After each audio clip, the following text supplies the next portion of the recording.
For the final time in the 2018 regular season, we welcome you to Spillane Field in beautiful Wareham, Massachusetts for Wareham Gatemen Baseball on the Gatemen Baseball Network. Today, the first of a home-and-home series to close out the regular season between the Wareham Gatemen and those pesky arch-rival, the Bourne Braves. Hi, everybody. Welcome to Spillane Field alongside my broadcast partner, Cameron Stewart. I'm J.D. Rachi. Gatemen sitting in first place as we have the final two games of the regular season going up in the next two days. First place in the West Division, but Hyannis nipping just at their heels right now. Only a 1-point lead for the Gatemen, and Hyannis is currently winning their game. This game tonight versus Bourne, a huge one for the Gatemen. Yeah, you mentioned it, just a 1-point difference. So if the YD Red Sox are able to come back and beat the Harbor Hawks tonight, a win tonight would be enough for the Gatemen to clinch that regular season title in the Western Division. And it's a team that's been a thorn in their sides, not only knocked them out of the last 2 years of the playoffs, but have played some pretty good baseball against the Gatemen this year.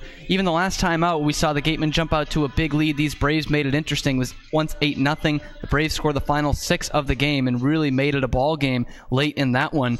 So this is a team that can give the Gatemen fits has given them fits this year, and could in the last 2 games of the season with some crucial stuff on the line for the Gatemen. And the man heading to the mound today for the Gatemen, trying to keep that Bourne Braves offense down, the right-hander Nathan Florence out of the University of Hartford, has struggled at times this season with a 7.11 season ERA, but last time out against YD at Hartford at the Yard Goat Stadium, fantastic. 4 innings, 1 hit, 1 earned run, and his first pitch to Tyler Fitzgerald is fouled back off into the screen. 0-1. First pitch coming in today, 4 minutes after scheduled time at 6:34. And it was a tough luck loss for Nathan Florence last time. His only loss of the year, probably his best outing. In those 4 innings of 1-run ball, he also struck out 6. Quickly ahead of Fitzgerald, 0-2 here. And as he's gotten Fitzgerald into a 2-strike count, one of the most impressive parts of that last outing was the strikeout numbers. 6 Ks against a very good YD team, the #1 team in the Cape League. 0-2 home is fouled off by Tyler Fitzgerald out of Louisville. Still 0-2 to the second baseman tonight for Bourne. 1 for 5 yesterday in Bourne's loss to Hyannis. Bourne led that game 3-0 at one point before Hyannis stormed back for the second day in a row to pick up a much-needed win. Another 0-2 offering from Florence. Breaking ball misses down and away. A ball and 2 strikes to Fitzgerald, who on the season is hitting .284 on the year. That number was once up well over 300. He's kind of teetered off, as has this entire Braves offense as the season has gone on, but he has played in every single game this year except for one. 41 games played for Tyler Fitzgerald this season. Yeah, I remember between 2 games with the Braves coming here at Spillane, only about a week and a half apart, he went from .355 at that average to .310 in just about 10 days. So it really has been a drop-off for most of this month for Fitzgerald, and like you said, the rest of the Braves offense. Braves coming into this game out of playoff contention, the only team in the league out of playoff contention, and a nasty hop off of Ryan Kreidler's shoulder, and Tyler Fitzgerald will reach at first base. This one takes that hop right ahead of Ryan Kreidler. Unfortunately for him, even with that big frame, not much he can do about it. Just nasty. And we've seen a couple of those on the infield the last couple of weeks here in Wareham that have just eaten fielders alive. And as you mentioned, Kreidler's got a pretty big frame. He got down, tried to block it. It will be scored an infield single for Tyler Fitzgerald, and rightly so. Kreidler did everything right, and sometimes the conditions just aren't exactly what you need them to be if you're in the field. First pitch to Anthony Prado, the UConn shortstop, is in there for a called strike, 0-1. He was 0 for 5 yesterday with 3 strikeouts in that loss to Hyannis. Harbor Hawks up 4-2 against the YD Red Sox in their game. So ever nipping at the Gatemen's heel. It's been a back-and-forth affair all season long between Hyannis and Wareham. The one positive thing looking forward is, #1, the Gatemen have a 1-point lead today. So that means if they go the same way both of these next 2 games, Hyannis a win and a win, and a win and a win for the Gatemen, or however that might play out, the Gatemen will be the #1 seed because of that 1-point lead. And that's when that point against Cotuit becomes so much more important from the tie yesterday. Yeah, and it was a bit of a frustrating tie, like you said, but scoring 4 in the 9th inning certainly, I mean, that game looked like it was out of reach, and to get that offensive explosion late, huge to get a point out of that, like you said. Gatemen just got to focus on these 2 games and just win them both, doing their job.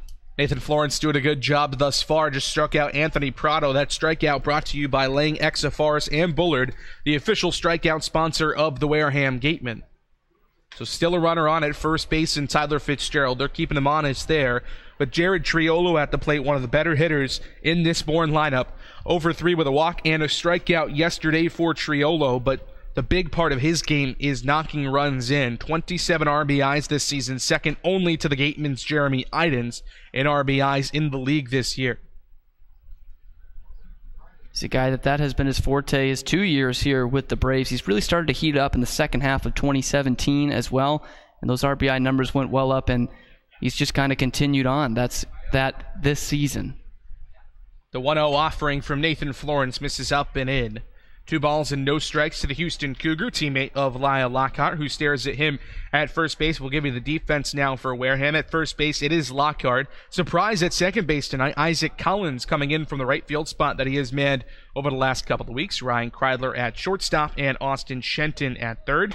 The outfield from left to right, Jeremy Idens in left, Skylar Hunter in center, and Jacob Goldfarb in right field today for Wareham. It's a bit weird, as you mentioned, to see Isaac Collins out there at second base. It's been about a month that he's been out there in right field. Obviously, he's more natural at second base. Saw him at shortstop for the final inning last night. And with no Sahid Valenzuela anymore, you are down to 2 second basemen, really, and Isaac Collins and Oliver Dunn. And Dunn getting the scheduled night off. He's the next man in. Luckily, they had signed Goldfarb a couple of weeks ago, right after the July 4th holiday, and has been a really serviceable outfielder for them, a fourth outfielder you can plug in there in days like this. Florence losing Triolo now, down 3 balls and a strike, and you mentioned how Goldfarb has provided some nice depth for the Gatemen. There are even more reinforcements on the way. A couple of guys finishing up their seasons in the NECBL. They will be on their way to the Gatemen in the next couple of days to help them with depth for the playoff push, including Jackson Coots, utility guy out of URI, who is second in the league, second in the NECBL in average, as Triolo reaches with a walk, the first of the day for Nathan Florence. There's runners at first and second now for the hottest hitter in the Cape League, Ashton Bardzell. And with you talking about those guys from the NECBL or maybe even the Futures League coming in for the playoff push, that's something that really helped out the Gatemen last year in a series victory over Falmouth. Guys like Joe Durpich coming in and providing a lot of pop in a team that didn't really have much.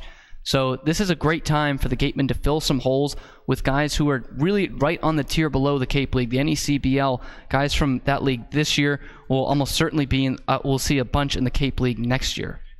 First pitch to Ashton Bardzell misses up and away. A ball and no strikes to a teammate of Nathan Florence, both Hartford Hawks.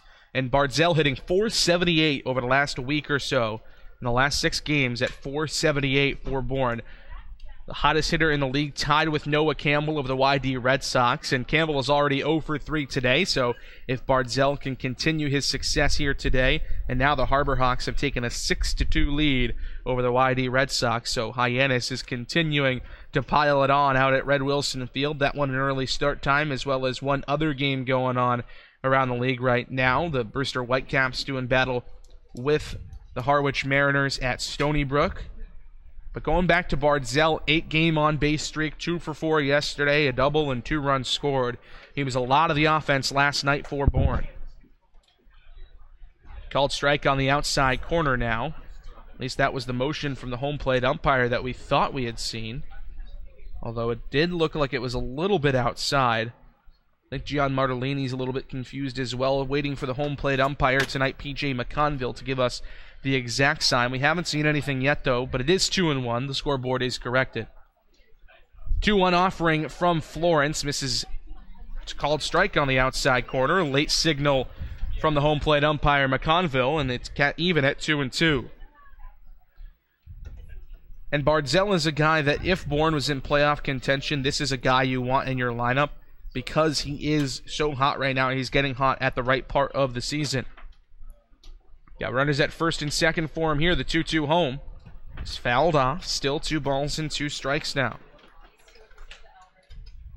This is kind of what we've been talking about over the last couple of days for the Gatemen, is that they are rounding into form at the right part of the season, tied for the second best record over the last 10 games, 6-3-1. A couple of other teams at 7-2-1 in the YD Red Sox and the Cotuit Kettleers, the Gatemen and the Chatham Anglers, both at 6-3-1 over their last 10 games. So the Gatemen are rounding into form at the exact right time. Count runs full now on a breaking ball that misses up and away. This is what we were concerned about seeing from Nathan Florence, was leaving that ball up early in this game. Yeah, really missing with the breaking ball, nothing breaking down and away to these right-handed hitters, which obviously is what you prefer. That's the swing and miss stuff, and that's what he's going for with 2 strikes. He's just not been able to locate it yet early in this ball game. Payoff pitch from Florence got him to swing and miss. Big strikeout for Nathan Florence already here in the first inning. His second of the day. Both of them brought to you by the law offices of Lang, Exafaris, and Bullard. And here comes another dangerous hitter in Lyle Lynn out of Arizona State. Florence going with the fastball that time. Steers away from that breaking ball. Doesn't want to miss again or miss up. Instead, he gets it right on the outside corner. Enables the foul tip into the catcher's mitt there. So now 2 outs, runners hit first and second for Lyle Lynn, who had a big day yesterday and puts a charge into that one into right field. But Jacob Goldfarb runs it down in the corner for the final out of the inning. So allowed out number 3, but Nathan Florence gets out of the jam unscathed. 2 left on for the Bourne Braves in the top of the first. We're headed to the home half. Gatemen come to the bats when we come back here on the Gatemen Baseball Network.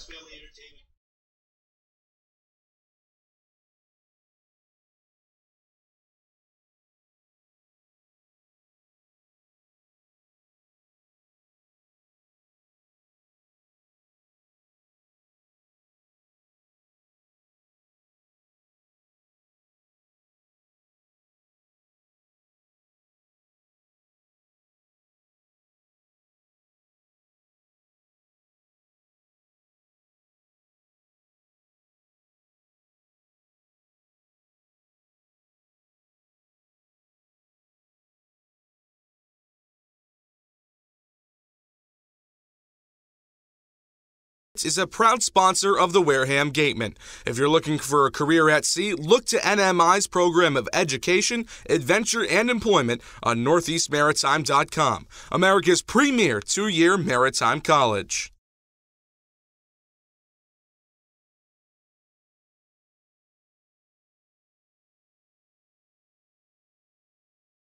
Gatemen Baseball is officially sponsored by Robertson's GMC, the truck professionals. Located just 2 miles away on Cranberry Highway, we are proud to sponsor the Gatemen Youth Clinic for 2018. Robertson's GMC. We are professional grade. Power like a pro.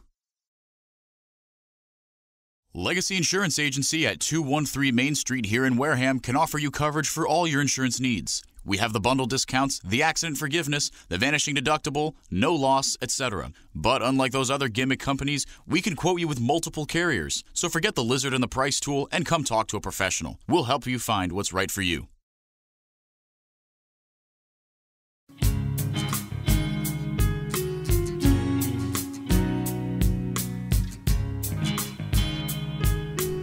Welcome back to Spillane Field in Wareham. Scoreless tie here in the bottom of the first inning. Gatemen coming to the bats for the first time today, and they will do so against the right-hander out of Georgia Tech, 6'5", 215 pounds, Andy Archer. A 6.54 ERA for Archer this season. In 5 games, he's gone 11 innings, given up 15 hits. And the walk-to-strikeout ratio is impressive, though, at 3 walks to just 13 strikeouts. But the last time out at Cotuit, he's lucky that the Braves had a big lead because he really didn't pitch that well. 3 innings, 3 earned runs on 5 hits. Yeah, his last 2 outings, he's given up 3 earned runs in each. You mentioned the 3-inning one last time out, then on July 19th. Before that, 2 1/3. So he's not throwing the ball very well. He's pretty cold coming into this game. And the last time we saw a really cold starter was probably YD a week ago in Tommy Mason. The Gatemen made him look great. So definitely don't want to repeat that today. Down a ball and no strikes early on here to Isaac Collins, the switch hitter out of Creighton. Blows a fastball by him. It's 1-1. Collins coming into the day at .315 on the season for the Gatemen. He's been the everyday right fielder for the last couple of weeks, but playing second base tonight. 35 hits, 2 doubles, a triple, and a home run. Not a guy that's going to give you a ton of extra base power, but has provided great on-base percentage this year. Skies one down the third base side. Jared Triolo has to track back toward the foul line, but he makes the catch as Isaac Collins pops up into foul territory for out number 1. Bit of a weird route taken there by Jared Triolo, huh? Goes like all the way to the right in front of the dugout there and then ends up drifting back. The breeze has been gusting today, but didn't really feel it on that play. Must have had some kind of effect. This has probably been the windiest day we've seen at Spillane Field. First pitch to Jacob Goldfarb, up and in, a ball and no strikes. It feels like to we're the at Oregon Hyannis. Duck. Feels like we're at Hyannis. Feels like we're at Chatham almost. Maybe not quite on Chatham. Chatham Last time we levels. were in Chatham was biblical. Both times we've been at Chatham this season. I thought there was a plague or something coming last time. Oh, man. Opening night, hurricane force winds. It also wasn't all that warm that night yet. It was still pretty cold on opening day. Freezing. And then the last time out, I forgot a sweatshirt to bring to Chatham. This last time we were there a couple of weeks ago, got a little bit chilly that night. That was tough. I had it as soon as we got out of the car. I needed it. 3-0 to Jacob Goldfarb. Get me over fastball does its job. 3 balls and a strike. And Goldfarb coming into this game at .250 on the year, but the on-base percentage is still sky high at .444. So this 3-1 count, this hitter's count, nothing new for him. Waves and misses at a changeup right down Broadway, and the count runs full. And I think that's why you see him up in the 2-hole today. We haven't seen him anywhere near that. He's been bottom third guy all year. I think one time he was batting in the 5-hole, but up in the 2, he's just a guy that can get on base for guys like Shenton behind him. Full count offering is poked into center field, and it will fall in front of the center fielder and down for a base hit. Ashton Bardzell out there patrolling center. Decided that it was not going to be worth his time to try to make a diving catch. So Jacob Goldfarb on with a rare hit in his first at-bat today. Runner on and 1 out now for the Cape League's third best hitter in Austin Shenton. Shenton coming into the day well over 300 on the season at .355 in 42 games, second only to Noah Campbell of YD and Matthew Barefoot of Hyannis. First pitch fastball on the outside corner. It's 0-1.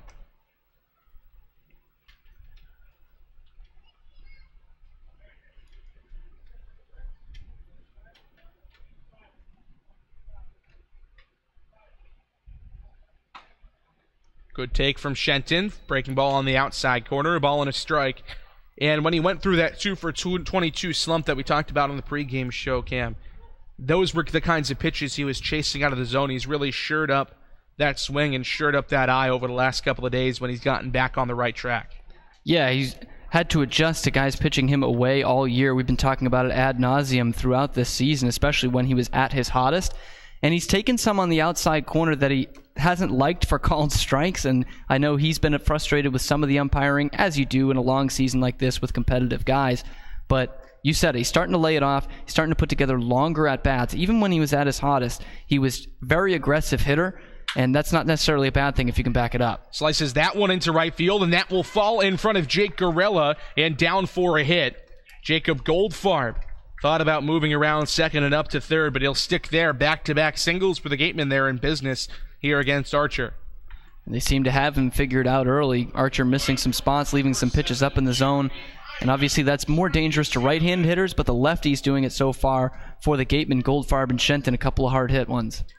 So Jake Gorella, the right fielder out of St. Louis, out in right today. Ashton Bardzella, as we mentioned, in center. And then Jake McKenzie out of Fordham will round out the outfield and left field. Then left to right on the infield, Jared Triolo at third base, Anthony Prado at short, Tyler Fitzgerald at second, and Danny DiGiorgio out of Rutgers on at first base.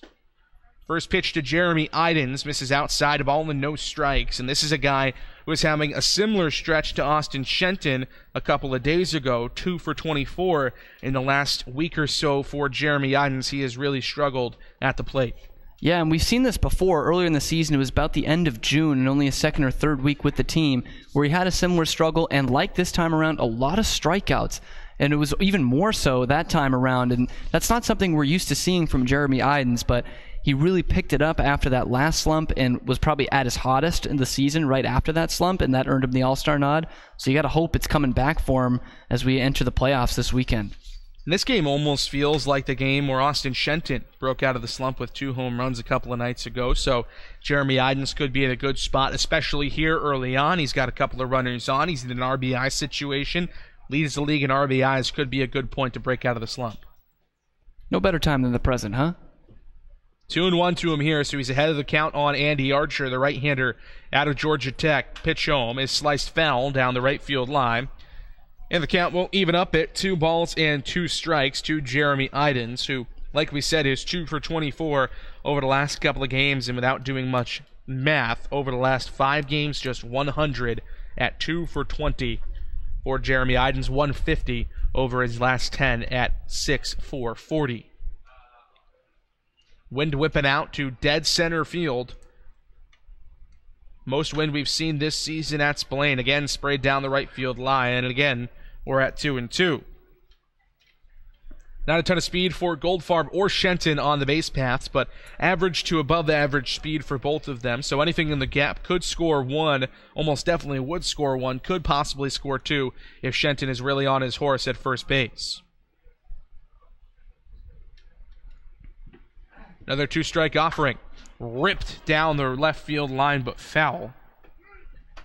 Just out ahead of an inside fastball, and that if he had waited back a couple of seconds more, could have yanked down the left field line for extra bases. But that's a good pitch, I think, from the right-hander Archer. Try to jam him in on the hands and try to get him to chase something with 2 strikes. But Idens, a good hitter, fouls it off. 2-2 again, misses low. Good block from Lyle Lynn behind the home plate. And the count runs full. Yeah, everything inside to him, like you mentioned. That's the way McKenzie's playing him in left field. There's a big gap in left center, and you've got a pretty sure-handed guy in Jared Triolo at third base. So if he's hitting it that way, that's not the worst thing in the world if you're Bourne. There is a lot of room out in right center field, as you mentioned, Cam. Anything out there could be dangerous here for the Bourne Braves. And now Jeremy Idens, with Archer slowing down, calls time at the plate. And you got to figure, we haven't seen McKenzie this year for the Braves, but you got to figure he's got a pretty good arm if they're sending him to play it out there. 3-2 on the ground to third base, on to second for 1, and on to first. An inning-ending double play for Jeremy Idens. And the Gatemen are held scoreless in the first. Back-to-back one-out singles from Jacob Goldfarb and Austin Shenton. After that, Jeremy Idens 5-4-3 into the double play. Scoreless tie here at Spillane Field as we head to the second here on the Gatemen Baseball Network. Shop from home year-round on Gatemen.org. You can customize your Gatemen gear from any device, anywhere. We offer a large selection of apparel and unique gifts 24/7, 365. Hard to find sizes, colors, and styles. Youth Clinic registration is also available. Visit us today and remember us for holiday gifts at Gatemen.org. Cape Cod Healthcare is the leading provider of healthcare services for residents and visitors of Cape Cod, with 2 acute care hospitals and more than 450 physicians. For more information, please visit capecodhealth.org. Cape Cod Healthcare, expert physicians, quality hospitals, superior care.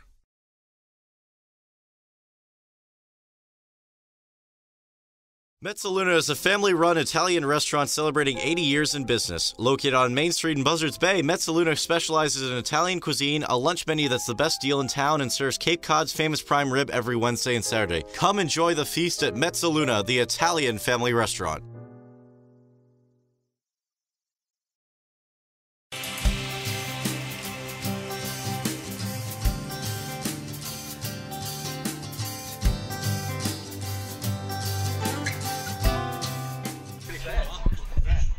Top of the second inning from Spillane Field, scoreless tie here on the Gatemen Baseball Network. Nathan Florence back to the mound for Wareham, getting the spot start today as the Gatemen try to conserve their best arms for the playoffs. They have already clinched a playoff berth. We're just trying to figure out where they will land. It is likely that they will land in the 1 or 2 spot, but they could move all the way down to third. Yeah, and this is a good situation, actually, for Don Stedden and his staff, because Florence only got his first start that last time out against YD, but he looked really good. So you figure, hey, I can plug in this guy. He's probably hot right now. We'll ride it while we have it.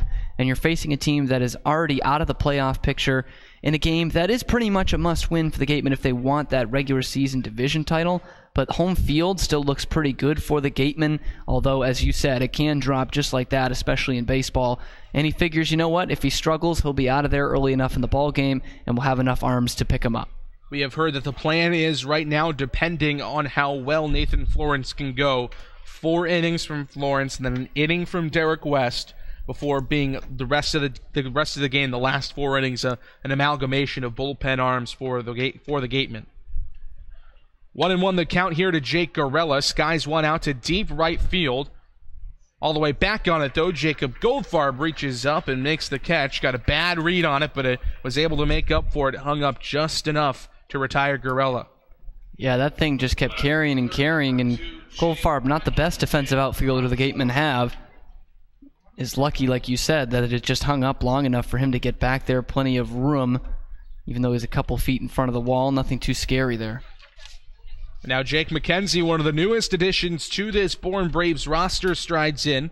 Just finished up his freshman season at Fordham. First pitch is a called strike on the outside corner to McKenzie, 0-1.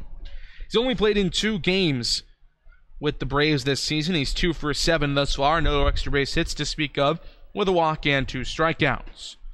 0-1 to him, misses outside, a ball and a strike to McKenzie. As we mentioned, just finished up his freshman season at Fordham. Led Fordham in runs, hits, RBIs, triples, home runs, slugging percentage, you name it, stolen bases, multi-hit games, multi-RBI games. He was really the everything for the Fordham Rams this season. 291 in 54 games, 10 doubles, 6 triples, 8 home runs. Atlantic 10 Rookie of the Year and first team All-A-10 as a freshman. He has a bright, bright future ahead of him. 2-1 breaking ball, called strike on the outside corner, 2-2.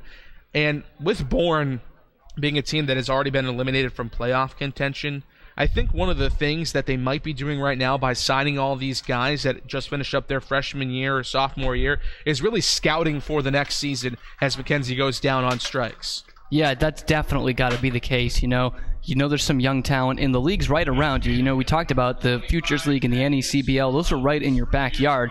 So it's not tough for you to scout these guys and watch some of their games throughout the year and get to know their coaches and some of their teammates. So this definitely is, I think, a smart move.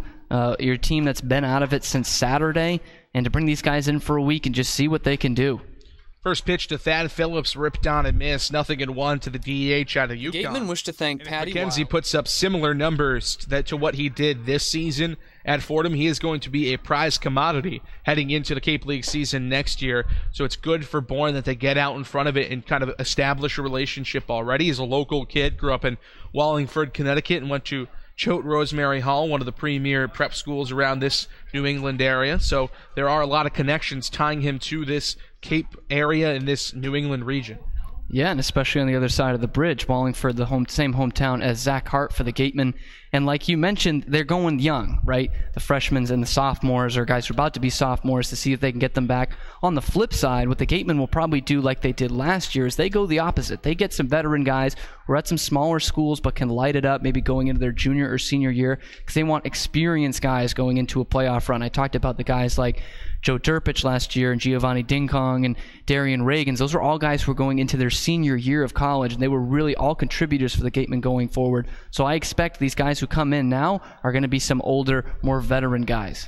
3-1 to Phillips, misses down and away. Another walk for Nathan Florence. Second of the day issued by the Hartford Hawk. Here comes another late season addition, and Danny DiGiorgio out of Rutgers playing first base today. He just sounds like he should be going to Rutgers, doesn't he? DiGiorgio might be the most Danny DiGiorgio might be the most New Jersey sounding name I have ever heard. Rutgers or Seton Hall. Outside of that, I don't know if he deserves to play anywhere else. First pitch to him is bounced on the ground to the right side. Isaac Collins, smooth as ever, over to first base. 4-3 on the putout, and that will end the second. Another just one base runner allowed here in the second. The walk to Thad Phillips with 2 outs, but Nathan Florence rolling through 2. He has yet to allow a run. It's still 0-0 here on the Gatemen Baseball Network. Headed to the bottom of the second. Andy Archer back to the mound for the Bourne Braves.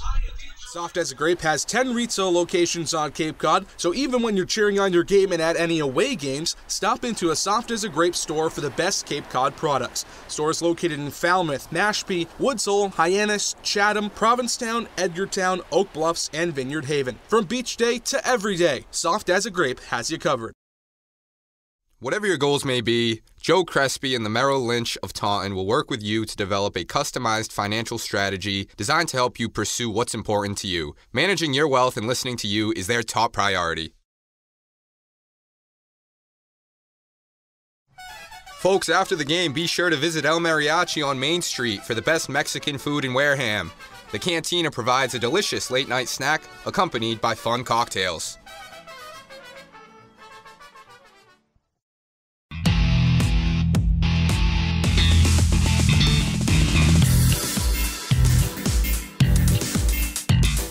Two hits for the Gatemen in the bottom of the first inning, but nothing to show for it. They're back to the bats here against Andy Archer, Gian Martellini, Paven Parks, and Lyle Lockhart due up for Wareham in the second inning. And this is a part of the lineup that you talked about, Cam, on the pregame show that is going to be crucial to the Gatemen's success today.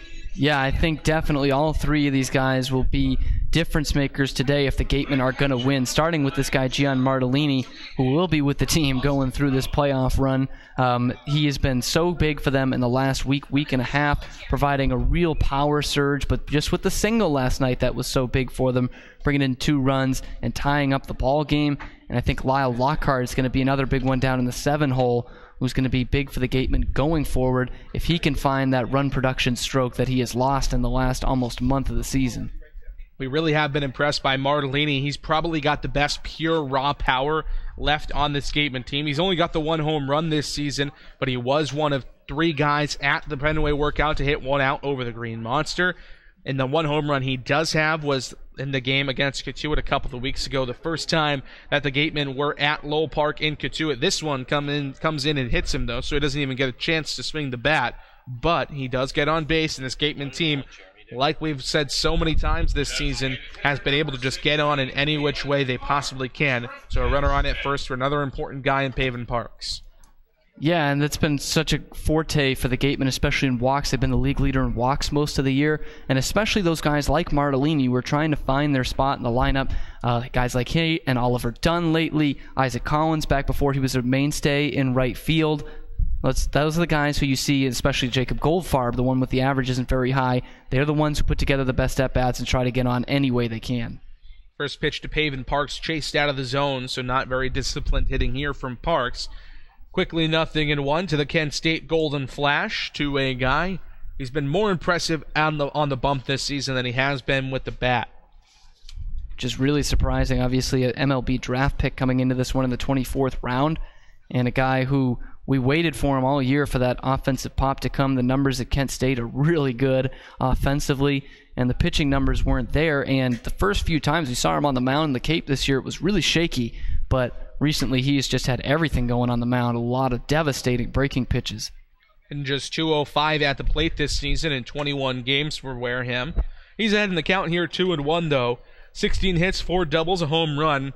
And we've kind of been waiting for that pop from him. He does have that home run-looking swing, but the only home run he has hit this season was in the 17-4 win against Hyannis, and it was against a position player in Braden Como, who actually just got released by the Harbor Hawks earlier today. Heading the count here, 3-1, though. And Andy Archer again struggling to find the strike zone. Hits the first batter he faces in Gian Martellini, and now down 3 balls and a strike to Paven Parks.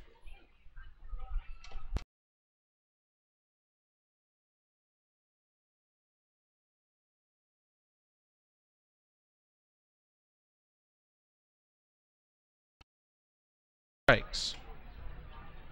What's the approach here for Paven Parks, a guy that has been struggling at the plate? We've heard that he wants to shorten up the approach, simplify things. What does he need to do here to try to get on base against Archer?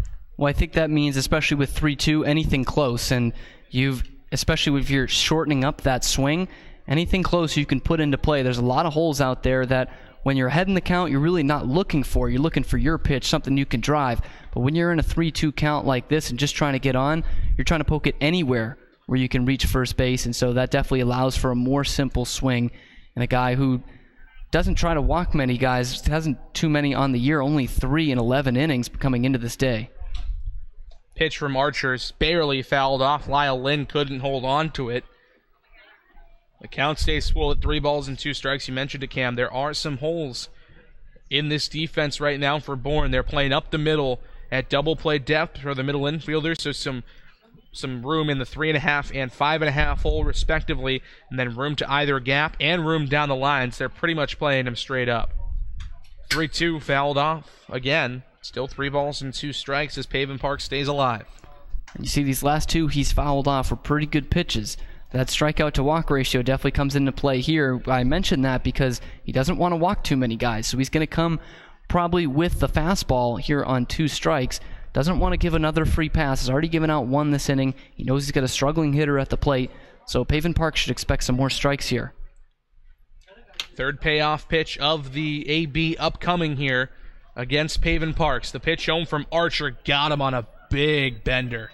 That is a nasty, nasty breaking ball from Andy Archer. 1 gone in the inning. Yeah, and it wasn't a strike, so forget what I said on that one. It broke through the strike zone, though. As you mentioned, it was really nasty coming through on the inside half, something that a left-handed hitter, it's very tough for them to lay off because they know that they can rope that thing down the right field line. They know they've got to protect. They know that they've got to try to get on in any way they can. And when that pitch comes across the strike zone the first time, you think, hey, this is a strike, I got to swing at it, and that's exactly what Pavin Parks did. First pitch here to Lyle Lockhart, called strike on the inside corner on a changeup. 0-1 to the Houston first baseman, switch hitter batting left.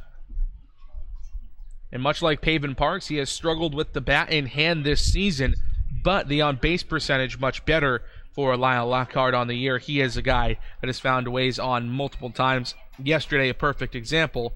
0 for 1 going into the stat sheet, but hit by 2 pitches, walked and scored a run. Yep, he's just a guy who's been more and more comfortable the last week or so, obviously highlighting with the grand slam, but you mentioned it, just getting on base.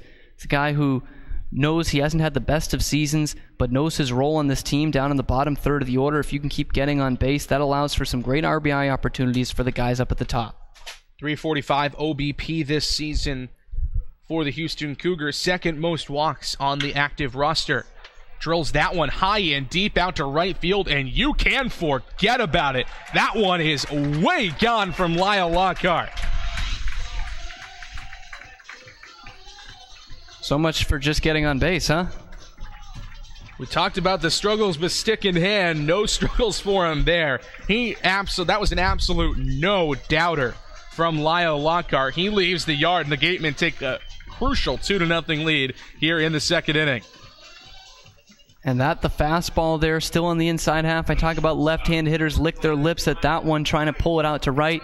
That one to right center. He barreled it up perfectly, and both Garella and Bardzell didn't even move out there. They knew that ball was sailing out. The wind helped it out a bit, but that thing was going to be gone in almost any ballpark in this league. That is the power alley out there to right center field. That is where we have seen the bulk of the home runs this season for both teams, whether that be the Gatemen or their opponents. Wind blowing out that way, as you mentioned, Cam. And Lyle Lockhart with his third home run of the season. Second in just about 5 days or so, dating back to that Orleans game on Saturday. 0-1 fouled off by Ryan Kreidler off his foot. 0-2 to the shortstop out of UCLA. 0 for 3 yesterday for Kreidler, who has also found a power stroke over the last couple of days. 2 home runs since Saturday as well for him. Yeah, and for the Gatemen, it's 6 in their last 4 games. They've homered in each of 3 of their last 4. And this, I think, the most surprising. We knew the power was there from Lyle Lockhart. Austin Schenting dipping 2 is pretty interesting, but, we knew the power stroke he had as well. But Ryan Kreidler has not shown too much extra base power all year, and the 2 in as many days is pretty impressive from him. Shut down here, though, against Archer. Second strikeout of the inning for the right-hander out of Georgia Tech. Big bounce-back AB for him. Now the bottom of the order, and Skylar Hunter to the dish. Hunter, the switch hitting center fielder, I should say, out of Purdue. First pitch to him is spoiled off down the left field line. 0-1 to the switch hitter batting left. Talked about guys who have made a season resurgence over the last couple of weeks, and Skylar Hunter has been one of them in the last 5 games. How about a .571 average for Skylar Hunter? Chases one out of the zone there, though. Yeah, that bottom of the order has really come alive between him and Kreidler and guys like Lyle Lockhart. Oliver Dunn was so good he moved up towards the top of the order, so that's been key in the offensive resurgence. 0-2 from Archer, called strike 3 on the inside corner. Every Gateman out here in the second inning by way of the K. Skylar Hunter, the last one to go down, swinging for Pavin Parks, swinging for Ryan Kreidler, and then looking for Skylar Hunter. The big home run, though, in this inning, 2-run shot from Lyle Lockhart gives the Gatemen a 2-0 lead as we head to the third inning. But before we get there, Mary Orders is on the sideline with one guy who we saw this inning, a strikeout for Pavin Parks, but he is there with our very own Mary Orders. Thanks, guys. So, Pavin, it's your last game tonight for the Gatemen. How are you feeling? Feel pretty good. I mean, I'm a little sad I have to leave, but it's been a good time up here. What's been one of your favorite things about this summer? I mean, I've enjoyed it all. I feel like I learned a lot with, guys from all over the country and Coach Snedden and Coach Lallard. It's been a good experience. What is one thing you've learned that you're going to try to apply back at school? Just pretty much everything they've kind of taught us, especially like on the mound. I've done more pitching this summer than at school, and just kind of some of the tips that Coach Lallard's given me probably be my biggest things. Lastly, you lived with a few of the Gatemen players. Who was your favorite roommate? Probably, I mean, me and Austin Shenton and Jake Goldfarb were a pretty fun time, so they were both good. All right, Pavin, thanks so much. We'll miss you. Guys, back to you. Thank you very much to Pavin and Mary. As always, Pavin Parks leaving to go back to school, get some things squared away. He has been dealing with a bit of an injury over the last couple of weeks, but finishing out his time here with the Gatemen in the second to last regular season game of the year. 0-for-1 tonight, but he'll definitely come back to the plate at least once more, and we want to thank Pavin. He has been absolutely fantastic to us and absolutely great on the mound this season. Bat hasn't quite been there, but he has been an absolutely great guy, great mid-season addition for this Gatemen roster. Now back to the game at hand, top of the third inning, and now Nathan Florence for the first time today protecting a lead. It's 2-0. As the right-hander Tyler Fitzgerald, representing the top of the order, strides in for Bourne. First pitch to him is a called strike. He's 1-for-1 on the day with a single. Second time through the order, what does Nathan Florence have to do here, Cam, in your opinion, to kind of keep mowing down these Bourne hitters after they've already seen him once? Well, I think he just needs to keep on keeping on. Has been no blemish on the run total just yet. Only the one hit that really ate up Ryan Kreidler. Not much either of them can do about that. But the two walks are a bit concerning because, as we talked about earlier, he's leaving that breaking ball up in the zone, and those usually get hit hard, and they don't go for walks too often. That one hit hard into right field. Fitzgerald on with his second single of the day. Falls right in front of Jacob Goldfarb. Good way to start the third inning if you're the Bourne Braves. Now Anthony Prado coming to the dish. The shortstop, number 15, Anthony Prado. Prado, unlike Fitzgerald, 0-for-1 on the day. A strikeout back in the first inning of the swinging variety against Nathan Florence. Shortstop out of UConn has been a mainstay in this Bourne lineup over the last couple of weeks and over most of the summer. First pitch to him from Nathan Florence is slashed down the right field line. Jacob Goldfarb gives it a chase, but it lands out of play. 0-1. To the man who usually wears number 11, wearing 15 tonight, though, because he forgot his jersey in Bourne. Wearing the number tonight of Zach Peak, a pitcher who went for the Bourne Braves last night, so you know that he will not have to wear it today, so Peak being nice enough to lend Prado the uniform. Couple of UConn guys on this Bourne team, along with Prado. There's Thad Phillips. You've also seen a couple of other UConn pitchers as well. Jacob Wallace in the bullpen for the Bourne Braves this season. They all got to go up against Mason Fioli. First time these teams met at Doran Park earlier in the season, in a win for the Bourne Braves, although Fioli did not give up just about anything to them. And really, it was surprising that Bourne was able to win that game because you went back-to-back aces in that game, and from the likes of Mason Fioli and then Joey Matulovic. Yeah, not often you're going to see that. Two of the best pitchers in the league when they were here, especially Matulovic, with some pretty gutsy efforts. Gatemen just couldn't get the bats going in that first matchup. 0-2 right back up the middle, snagged by Florence onto second for one, and onto first.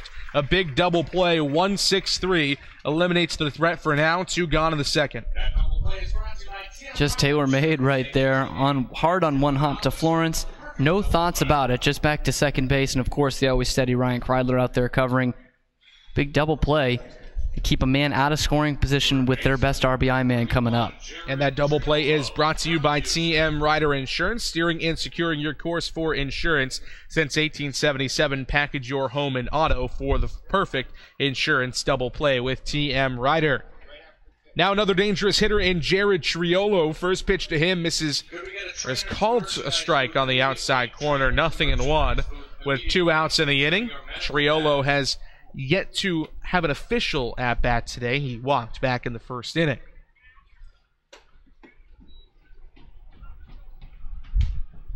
Triolo, big bopper, big guy, but when you get up close to him, you can tell that he is a young guy.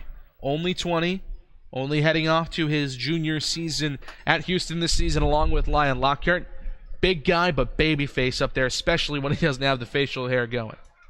Down 1-2 here against Nathan Florence, and the right-hander out of Hartford. It seems like whenever he makes the slightest mistake, he is able to back it up with an even better at-bat. That's been the hallmark of this outing thus far for Nathan Florence. 2-1, up and away, 3 balls and a strike now.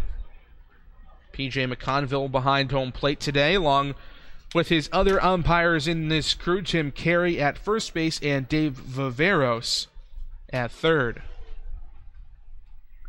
Triolo ahead of the count again here against the right-hander Florence. The 3-1 home is fouled off, and the count runs full.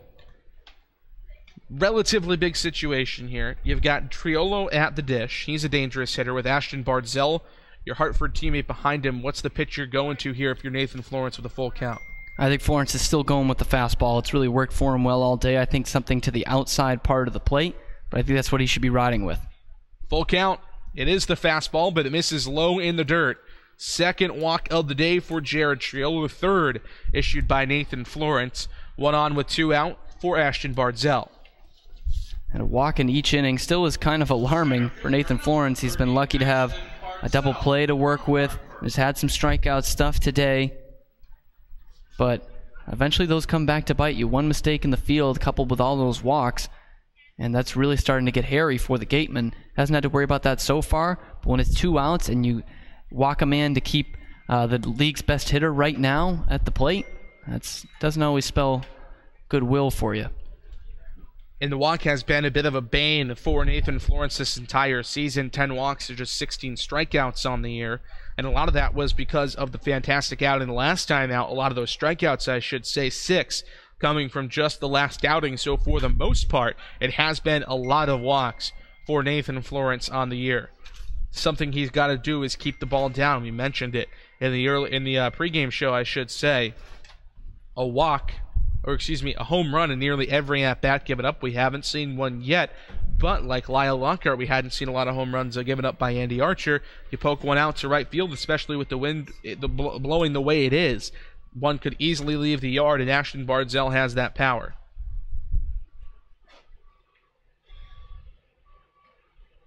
One from Florence, fouled off again. A ball and 2 strikes to his Hartford teammate. We bested the first time around, though, with a strikeout back in the first inning.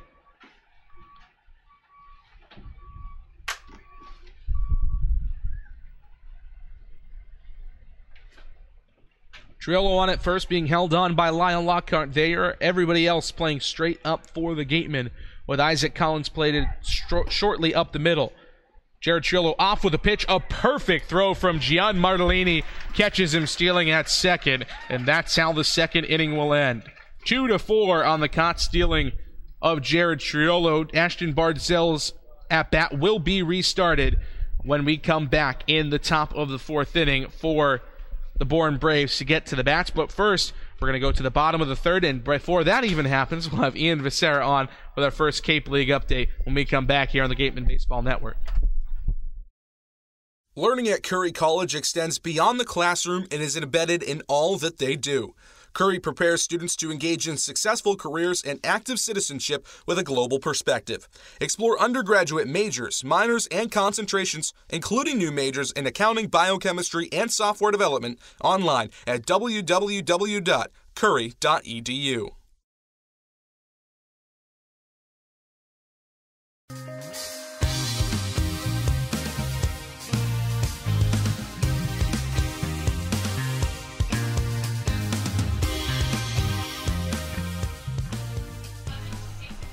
And it's time for the first Cape League update of the night. Over in Brewster, the Whitecaps won their game over the Harwich Mariners 11-8. Brewster scored 8 runs in the first inning to pace their attack. Connor Gramis and Jesse Franklin each hit homers in that game for the Whitecaps. With the win, that puts the Whitecaps 3 points ahead over the Orleans Firebirds for the last playoff spot out in the East. So over to the Firebirds now for their matchup. Their game against Chatham is underway and in the bottom of the first, but not before the Orleans Firebirds scored 3 runs in the top half of the inning. Jack Groshans with an RBI double and Phil Clark with a 2-run single to put Orleans ahead. If they win, they will be 1 point back with 1 game remaining for that final playoff spot. Over in YD, the Hyannis Harbor Hawks, a team that is trailing the Wareham Gatemen by 1 point in the division, is up 6-2 in the top of the 9th. If Hyannis goes on to win, they will pass Wareham for first place temporarily. And over in Falmouth, the Commodores are ahead 4-2 over the Cotuit Kettleers in a game for seeding purposes. Falmouth is up 47 points to 46 over in that one. That's the Cape League update. Back to you guys. Thank you very much to Ian Viscera. As always, Isaac Collins will lead off the bottom of the third inning for the Gatemen. First pitch to him is a call and strike on the inside quarter from Andy Archer, 0-1. So, Brewster with a win today. Should the Orleans Firebirds fall to the Chatham Anglers, they're up 3-0 right now at Veterans Field. Should they fall, Brewster would clinch the final playoff spot in the East Division and complete one of the craziest, I guess you could call it, Cinderella stories I have ever seen after the horrendous start they got off to at the early part of this season. And that's just unbelievable, and it's tough to keep guys motivated, guys who are spending their summer out here. A lot of guys wanting to go home, but they have just completely turned it around. And to be fair, the Firebirds have turned it around as well, just not in the right direction. They've lost 7 in a row and 11 of their last 12 for the Orleans Firebirds. That's an epic collapse. Epic collapse, epic tailspin. That's the only reason that Brewster is even sniffing a playoff spot. 2-2 now the count to Isaac Collins. It was 0-1 today, popped up into foul territory down the third base side back in the first inning. Gatemen up 2-0 against the Bourne Braves here, so they are trying to keep pace with the Hyannis Harbor Hawks, who are just a couple of outs away from being done with the YD Red Sox, and Isaac Collins goes down on strikes, not happy with himself for chasing one out of the zone. 4th strikeout of the day for the right-hander Andy Archer, and that's 3 in a row dating back to the last inning. Gave up the home run to Lyle Lockhart and then locked in, struck out Ryan Kreidler and Skylar Hunter back-to-back to end the second, and a strikeout here against Isaac Collins to begin the third. The night might well be done for Nathan Florence, the Gatemen starters. He's walking out to the bullpen, and what we've heard, the guy after him is probably Derek West, guy who we expect to start at some point in the playoff series that will be coming up this weekend. He's been excellent for the Gatemen. Pitch to Jacob Goldfarb under the diving glove of the second baseman Fitzgerald and threw into right field. His second hit of the day, so he's swinging a hot bat in this game. Much like the first inning, 1 on, 1 out, here comes Austin Shenton. Yeah, he's had a couple of hard-hit ones. Austin Shenton flared one into right field his last time up, so the second time through the order could be crucial for the Gatemen coming through in this power rally 2-3-4. Obviously, Idens has his struggles, and also in the second inning, the Gatemen did their scoring damage with the 2-run homer by Lyle Lockhart. So these next couple hitters for the Gatemen key in extending this lead. Shenton, as you mentioned, 1 for 1 today with a single in his last time up into right field. First pitch to him here, calling the strike on the inside corner. 0-1 to the FIU Panther, who comes into this game hitting .355 on the season. It is confirmed pretty much by Don Sneddon. Talked to him earlier today. I said, who are the 1 and 2 men that are going to start on Saturday and Sunday in games 1 and 2, the only guaranteed games of the playoffs for the Gatemen? He said Ryan Garcia will definitely get the ball, the ace of this team, on Saturday. Will be likely a home game for the Gatemen on Saturday. And then he said Derek West is likely the man to go in game 2 for Wareham. So you lose Will Proctor, you slide in Derek West into that slot, and West has been excellent this year for the Gatemen. We'll see how he goes tonight. 0-2, Jacob Goldfarb off with the pitch. Throw down, not going to be in time. He gets in under the tag of Anthony Prado. Tried to slap the tag on him on a high throw from Lyle Lynn. So up to second base on the stolen bag is Jacob Goldfarb. There's a runner in scoring position with just 1 out, and Austin Shenton at the plate. This is going to bring out an argument here. They're going to say that he got him on the helmet with the swipe tag. Lyle Lynn, I know, was very upset with that call, and he's getting in on the argument here. You know what, Lyle? You got to throw a better ball down to second base. That pulled Prado way up, and that's why you got to throw that swipe tag on him. And it looked like from here anyway, a straight shot for us that Goldfarb did in fact get under it. The umpires agree. Looking at it here on the screen, we're about to see the replay. Throw down from Lyle Lynn, definitely high. And he almost definitely got in under that tag. Harvey Shapiro out to argue, but it looks like Goldfarb just got his helmet underneath the throw from Lyle Lynn. Looking at it one more time here. Throw definitely coming in high. Pulls Prado off the bag. Still no tag, and he doesn't even touch him. And I think even if he does, that foot is already in from Goldfarb. That's a pretty good slide from Goldfarb, considering he was able to also duck his head in because he knew the swipe tag was coming. So a stolen base for a team that does not steal a lot of bases in the Wareham Gatemen. Jacob Goldfarb with his 4th steal of the season for Wareham. That ties him for 2nd place on the team. Isaac Collins leading the team with 5 on the season for Wareham. Still a ball and 2 strikes to Austin Shenton. 3rd baseman out of FIU. Single here could give the Gatemen a 3-0 lead here in the 3rd inning, as Hyannis continues to cruise toward a win at Red Wilson Field against the YD Red Sox. Another 1-2 offering. Breaking ball squirts away from Lyle Lynn. Jacob Goldfarb will try to advance, and he will get in there standing up without a tag. So Jacob Goldfarb moves up 90 feet. Now he is just those 90 feet away from scoring. Hyannis officially winners today. 6-2 over the Yarmouth Dennis Red Sox, in 2.5 hours today. Bounce to the right side. They'll come home with the throw, and Jacob Goldfarb slides and is meat at home plate. Yeah, it's one of the most frustrating plays in baseball. It's played so well down there at first base by DiGiorgio. It's not hit very hard by Shenton, and it's up and in on the grass, and so many times that is the contact play at third base. You almost don't even fault the base runner because it's in his mind, and the third base coach is telling him that before the play is even made. And you know you got a struggling hitter on deck who's coming up now in Jeremy Idens. You want to get that run while you can. Just unfortunate for the Gatemen there. They aren't able to seal it. So now 2 gone, but Jeremy Idens crushes one to deep left field, back to the track, to the wall. A leap at the wall, and it's gone. Jeremy Idens breaks out of a slump with a 2-run homer. It's 4-0 Gatemen here in the 3rd inning. Man, I just got to shut my mouth up here. Who's struggling now? First pitch, leaves the yard with it. Get 2 runs instead of 1. Way to shut me up, Jeremy. In the words of 2017 Gatemen broadcaster Connor Federico, bye-bye baseball.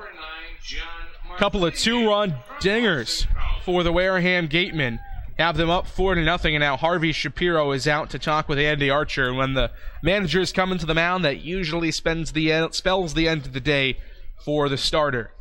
And we have seen some action in the Bourne bullpen, and it looks like we have just seen the move. Is everyone looking out there? We have seen the point from Harvey Shapiro. Still no indication, and now we've got the confirmation. Andy Archer jogs off the field. The day is done for the right-hander out of Georgia Tech. 2 outs in the bottom of the 3rd inning. Gatemen still alive, trying to add to a 4-0 lead. We'll give you the new pitcher when we come back here on the Gatemen Baseball Network. Learning at Curry College extends beyond the classroom and is embedded in all that they do. Curry prepares students to engage in successful careers and active citizenship with a global perspective. Explore undergraduate majors, minors, and concentrations, including new majors in accounting, biochemistry, and software development, online at www.curry.edu.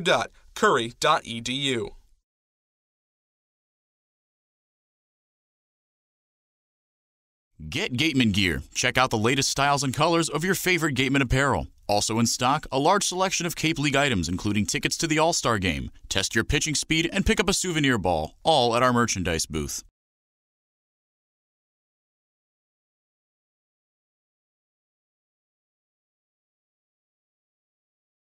Since 1950, Morse Insurance has consistently offered the best insurance at competitive rates to generations of clients in southern Massachusetts. If you're frustrated with paying for what essentially feels like just a piece of paper, it's time for you to check out the one-of-a-kind client experience that only Morse Insurance can deliver.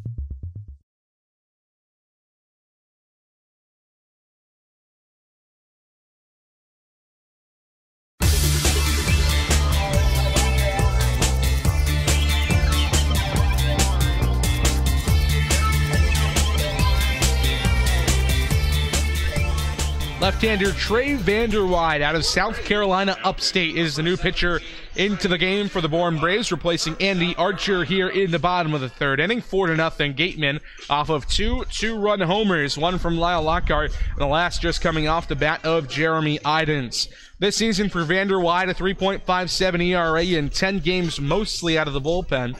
One start on the season for him. In 22 2/3 innings, he's given up 17 hits, but unlike Archer, one thing that he has struggled with is the walk-to-strikeout ratio, 11 walks to 14 strikeouts. Did make an appearance a couple of nights ago against Wareham back on July 20th, when 3 innings, gave up 3 hits and 2 earned runs. They will turn to the left-hander here, but a couple of right-handers coming to the plate, and Gian Martellini broken up by the left-handed bat of Pavin Parks and Lyle Lockhart, the switch hitter who will turn to the turn to the right side against the left-hander Vanderwide. So home run for Jeremy Idens puts us at 4-0 Wareham, with another big bat in Gian Martellini coming to the plate. He was hit by a pitch his first time up against Andy Archer. First pitch is a called strike on the inside corner. 0-1 to the BC catcher.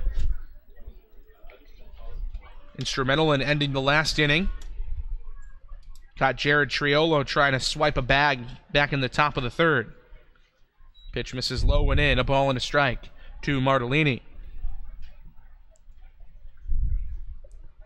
So 2 runs in the second off the 2-run homer from Lyle Lockhart for the Gatemen, and then 2 runs here in the third off of a similar home run to the other side of the park for Jeremy Idens.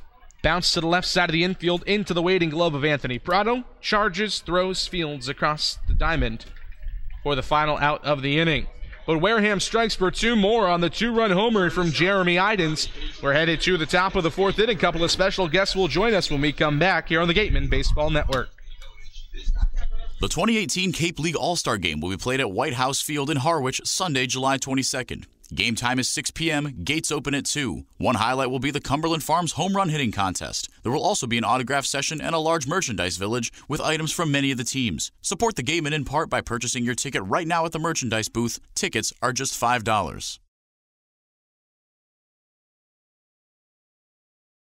Head on over to BB's Bar and Grill for food, drinks, and fun. Located just off Cranberry Highway, come in to sample the scrumptious fare or relax with a drink while enjoying live entertainment. The Gatemen thank BB's Bar and Grill for their support. The law firm of Lang, Exafaris, and Bullard, providing families and businesses in the greater New Bedford community with legal services for 40 years. We look forward to serving you. For an appointment, call 508-992-1270. We invite you to learn more about the law firm of Lang, Exafaris, and Bullard by visiting our website, lxblaw.com.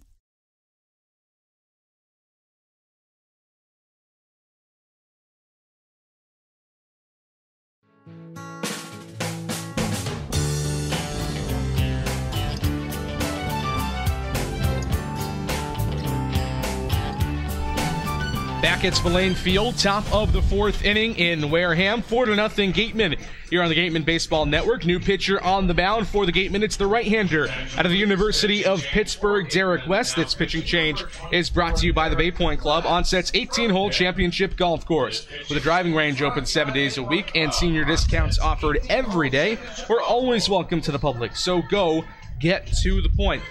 New pitcher on the mound for the Gatemen and a new couple of voices here on the Gatemen Baseball Network. Now joined by right-hander Zach Hart and right-hander Ryan Garcia. Guys, thanks so much for joining us today. Thanks for having us. Thanks for having us. Yeah, glad to be here.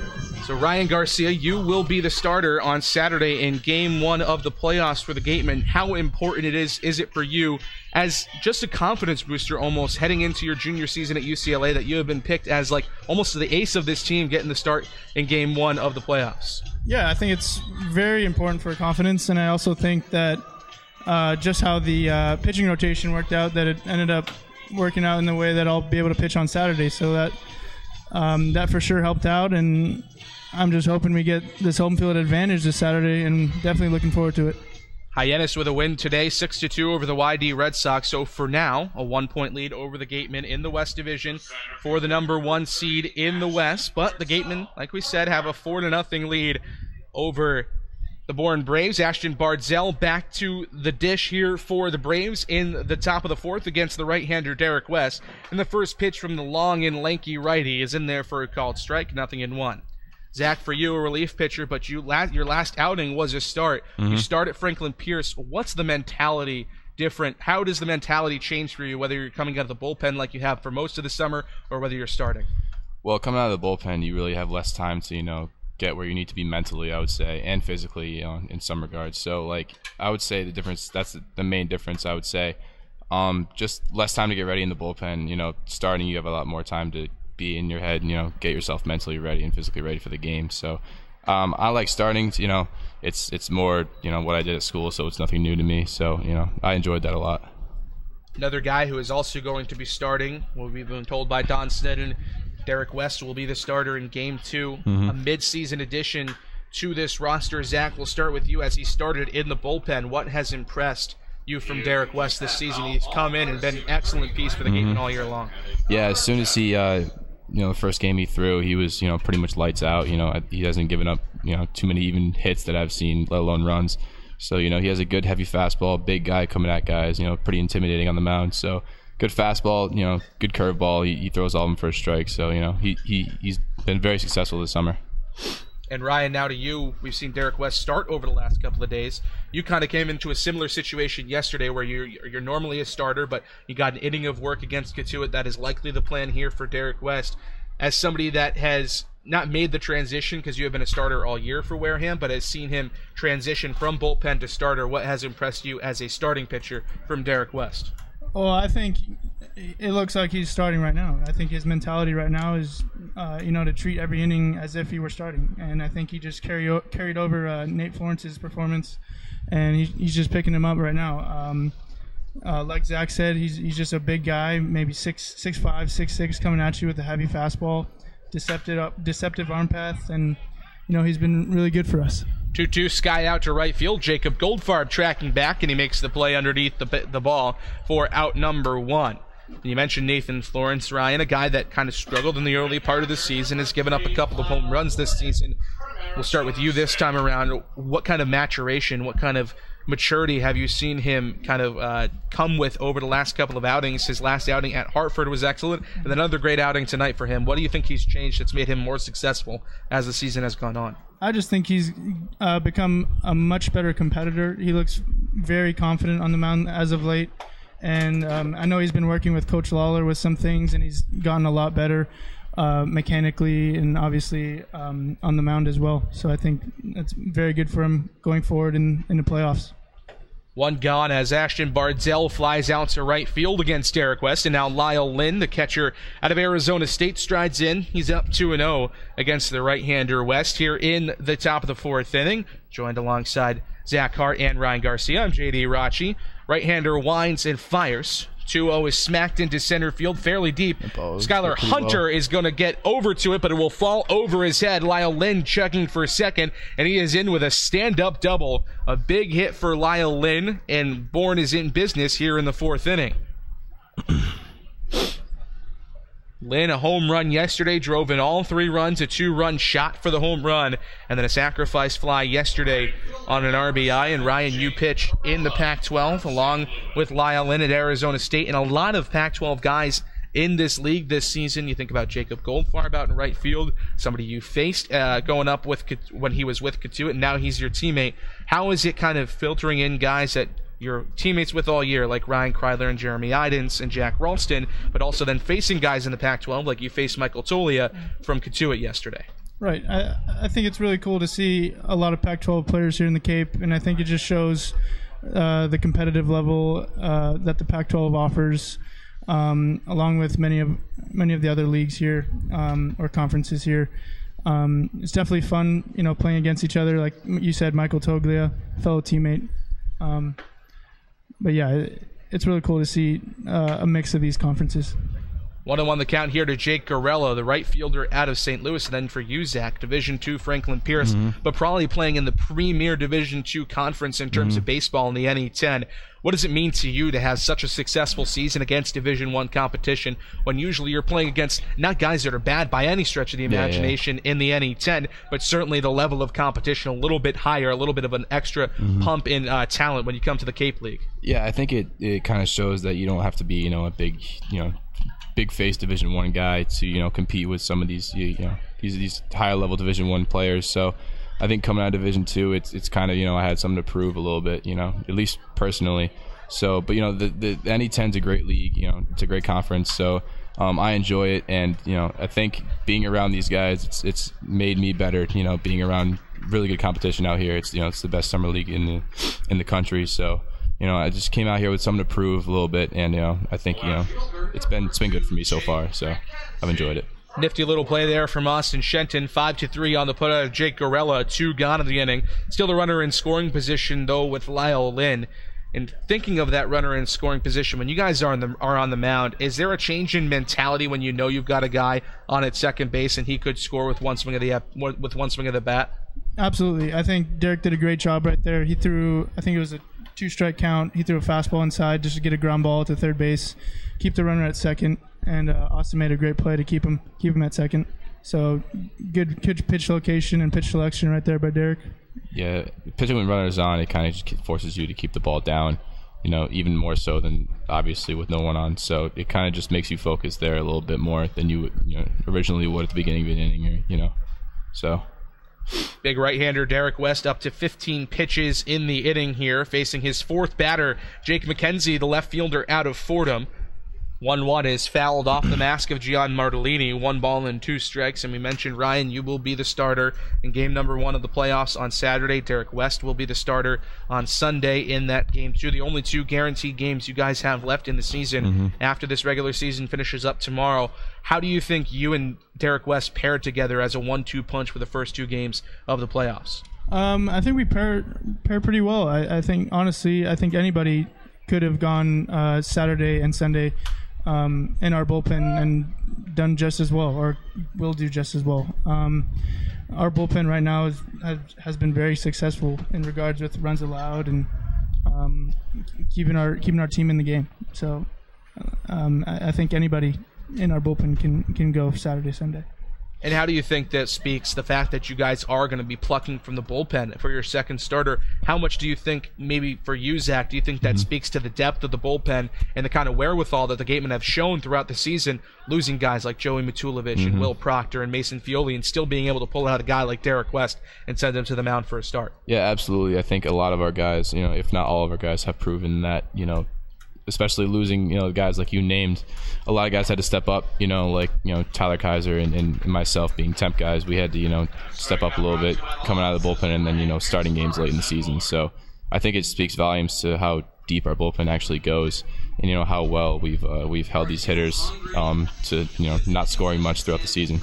And the bullpen certainly showing its stuff here. The right-hander Derek West strikes out Jake McKenzie to end the top of the 4th inning. You guys going to stick around for one more half inning? Maybe see the offense come to the plate? Absolutely. All right, let's do it. Heading to the bottom of the 4th inning, 4-0 Gatemen. They'll try to add to it when we come back here on the Gatemen Baseball Network. Stop by the Ansel S. Gurney House, where you will find a unique shopping and dining experience. Whether shopping for a special occasion or just to treat yourself, you'll find what you're looking for in one of the 11 themed rooms. There's also a cafe serving fresh homemade lunches overlooking the extensive gardens. The Ansel S. Gurney House is located at 403 County Road in Marion.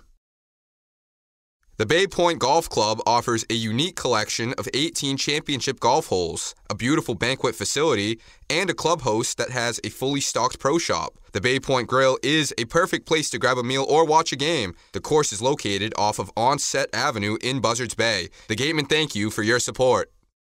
Are you hungry? Visit the concession stand for some new menu items. Try fried dough, chicken fingers, or french fries along with your regular favorites, hot dogs, burgers, cold drinks, and ice cream. Proceeds from the concession stand support the Gatemen and the Wareham High DECA program.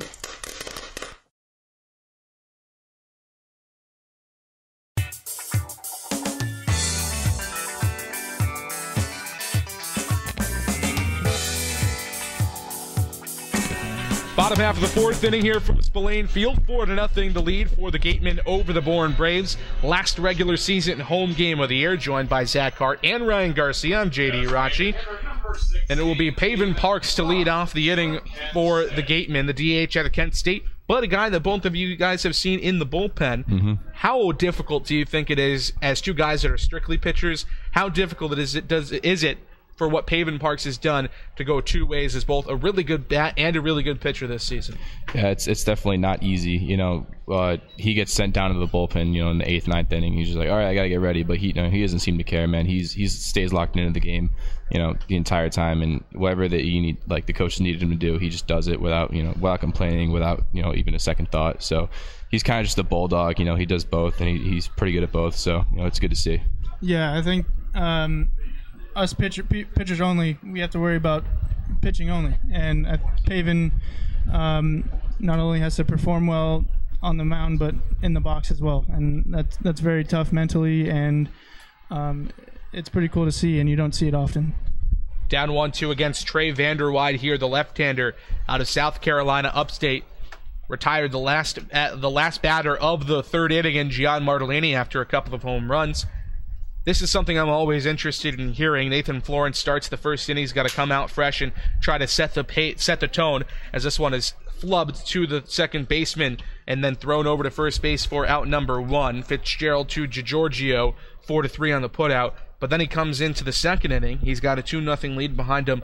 How much of a confidence boost is it for you guys, knowing that you've got a lead to protect and that you've got a little bit of wiggle room on the mound? Yeah, I think run support is always important, and I think you shouldn't pay too much attention as a pitcher to how many runs you get, because the game could change just like that. And it's always important just to keep your composure and just to keep, going after the hitters as if it were 0-0.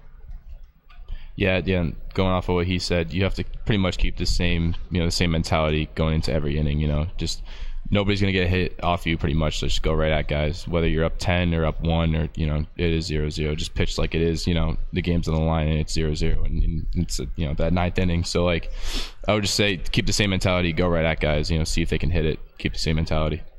1-1 the count here to another two-way guy in Lyle Lockhart. Pitched a little bit earlier this summer, but has since been shut down pitching-wise. It has been just a bat over the last couple of weeks, and he's been swinging a hot one, a home run, a 2-run bomb in his last at-bat. Now he's got a single into right field. He's on at first with a 1-out base knock. Runner at first with just 1 out. Here comes Ryan Kreidler. You say you got to keep the same mentality, but does it open up the repertoire a little bit? Does it kind of open up the pitches you can throw, be a little bit more gutsy with the pitches you throw, maybe on a 2-strike count or a full count? Sure, I think with the run lead, you can definitely throw more fastballs in the zone and let these hitters see if they get themselves out, and obviously have your defense behind you work for you. And I think that helps with tempo. It keeps the infielders awake, keeps the outfielders awake, instead of you trying to nitpick corners and avoid contact. So yeah. definitely like being up having that couple run cushion, it's definitely helps. And Ryan, we've talked about this a couple of times with you. You weren't a big strikeout guy this year at UCLA. That pitch gets away, and Lyle Lockhart will scamper up to second base, take a big look around second, but will stump there on the wild pitch. You weren't a huge strikeout guy this season at UCLA, but you have certainly been a shutdown strikeout stuff guy. What has been the change for you that has kind of molded you into that strikeout pitcher this summer? I think just chance. I think getting myself into deeper counts or more 2-strike counts has allowed me to throw, certain pitches that have the hitters, or has made the hitters chase more and to become strikeouts. I think during season, I was pitching more to, not necessarily contact, but weak contact, and contact that would most likely get those hitters out. And I wasn't really focused on strikeouts, but it's definitely fun, getting these strikeouts here in the Cape. And for you, Zach, you were a strikeout guy this year at Franklin Pierce. More strikeouts than innings pitched, so averaging over a strikeout per inning. That also has kind of reversed itself. So what has been the change for you, kind of turning yourself into a ground ball, fly ball pitcher? I think playing against this competition out here in the Cape. These are the best players in the country coming out of college. Minus the Team USA guys, but we played against a lot of them and with a lot of them here. So I think playing against better competition shows that you can't really try and finesse guys as much. You kind of just got to go right at guys. That's my whole mentality. See if they can hit it, pretty much. And sometimes it ends in strikeout, sometimes not. But I think having these highly skilled hitters shows that it's not all strikeouts. That it's all weak contact and pop-ups and ground balls is what you really need to do as a pitcher. So I think it speaks volumes. 2 outs, bottom of the fourth. Runner just 180 feet away in Lyle Lockhart with Skylar Hunter at the dish, a switch hitter batting right. His 0-1, or the 0-1 from Vanderwatt, I should say, misses outside. A ball and a strike to Hunter. And Skylar, another one guy on this team that's kind of smaller. Isaac Collins, also a small guy as well, clocking in at about 5'10 or so. Mm-hmm. How do you, if you see one guy, like in this part of the lineup, at least for the Gatemen, you see Ryan Kreidler at 6'4", then you go all the way down to Skylar Hunter at 5'10", when you have such a drastic change in the size of the strike zone, just based strictly on how big the guy is. How are you able to handle that and adjust at bat to at bat, not only with the size of the strike zone, but from hitter to hitter? I think it's just a little bit more deceptive. I don't necessarily think that the strike zone changes that much. I think if you throw it to the glove, the umpire will call it a strike. But obviously it does change a bit mental-wise. I think, especially with guys like Ryan Kreidler, 6'4", you don't want to leave balls too high in the zone, because obviously they'll hit it 400-plus feet. But yeah. Robertson's GMC is proud to be the official sponsor of this. Yeah, I mean, it just shows you really can't pitch every guy the same. You got to pitch each batter differently. So, obviously I'm not going to try and, go upstairs on like a shorter guy like Skylar. But, it's when you see guys that differentiate like that, like that drastically, it just shows that you have to switch up your mentality on the mound a lot. And you have to pitch guys differently a lot. So, it's just one of those small things in the mound that you really can't pay much attention to, but it's still there. A couple of guys that will be super important as the Gatemen make their playoff push in the next couple of days, and then head on to the playoffs. Zach Hart and Ryan Garcia. Guys, thanks so much for joining us. Oh, no problem. Yeah, thank you for having us. 4-0 Gatemen as we head to the top of the fifth. Tyler Ahern to the mound when we come back here on the Gatemen Baseball Network. Got legal trouble? Attorney Mark Deshays is here to help the greater New Bedford area with real estate and business law, estate planning, and probate. Visit him today. Founded in 1854, the Wareham-based AD Makepeace Company is the world's largest cranberry grower and private property owner in eastern Massachusetts. The company supports organizations like the Wareham Gatemen and projects like the outdoor cranberry bog classroom that you may have passed on your way in. Visit admakepeace.com to learn more. Located in Wareham Crossing, Coastal Orthodontics, longtime sponsor of the Wareham Gatemen, knows the importance of a healthy smile. Dr. Kevin Oliveira and his team at Coastal Orthodontics are a patient-focused practice, delivering professional, effective orthodontic treatment based on the individual clinical needs of each patient, resulting in beautiful smiles in a timely manner. With 10 years of experience using Invisalign, Coastal Orthodontics uses the most up-to-date dental equipment.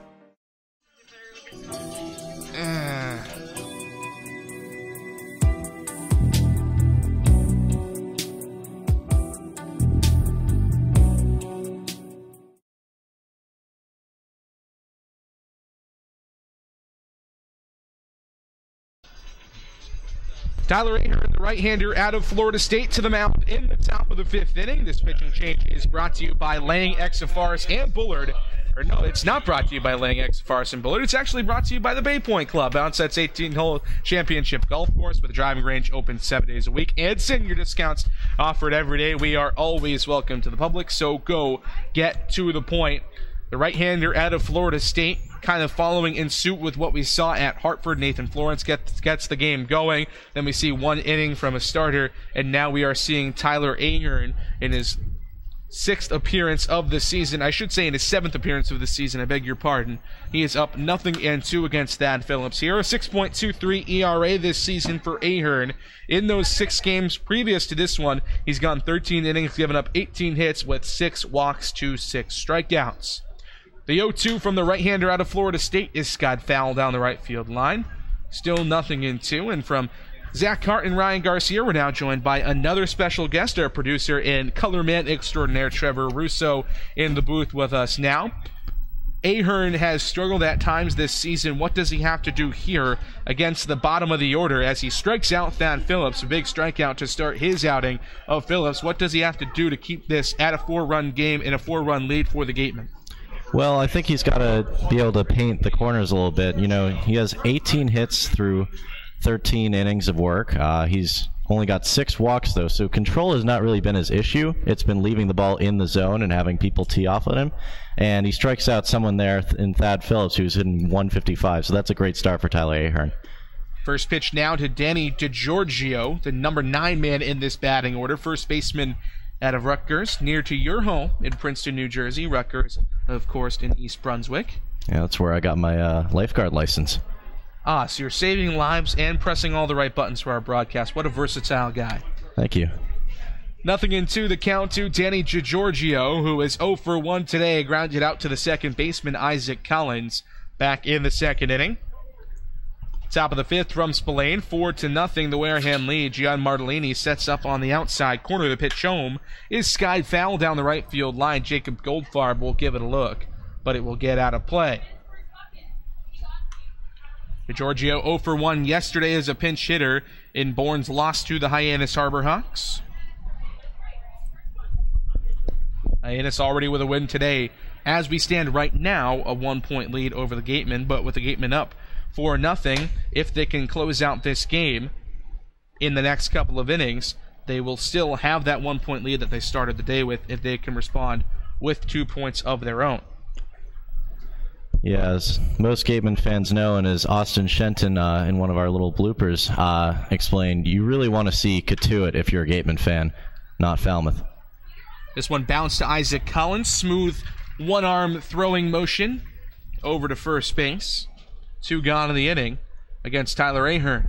Not that Katuitt's bad by any stretch of the imagination, but Falmouth really has that kind of pitching that at times has made the Gatemen look really foolish, and it's the last series they won 2 out of the 3 games. Falmouth took a game at Spillane, but they took a game at Gov Fuller Field, so it's not out of the question that the Gatemen could win a series at Gov Fuller Field. It's how likely. 3-1-2 against Katuitt this year. Nasty slider from Tyler Ahern. That's probably the best pitch we've seen him throw all season long. 0-1 to the top of the order, and Tyler Fitzgerald out of Louisville. 3-1-2 against Katuitt this season, and even 3-3 split with the Falmouth Commodores in 2018 for the Gatemen. Although, we saw a 3-game series versus Falmouth last week. The Gatemen took it 2-1. Very similar to what we would see in the playoffs. Gatemen go down 0-1, then pick up 2 straight wins to end that series. And Katuitt is streaking and is the hottest team in the league right now, along with the YD Red Sox at 7-2-1 in their last 10 games.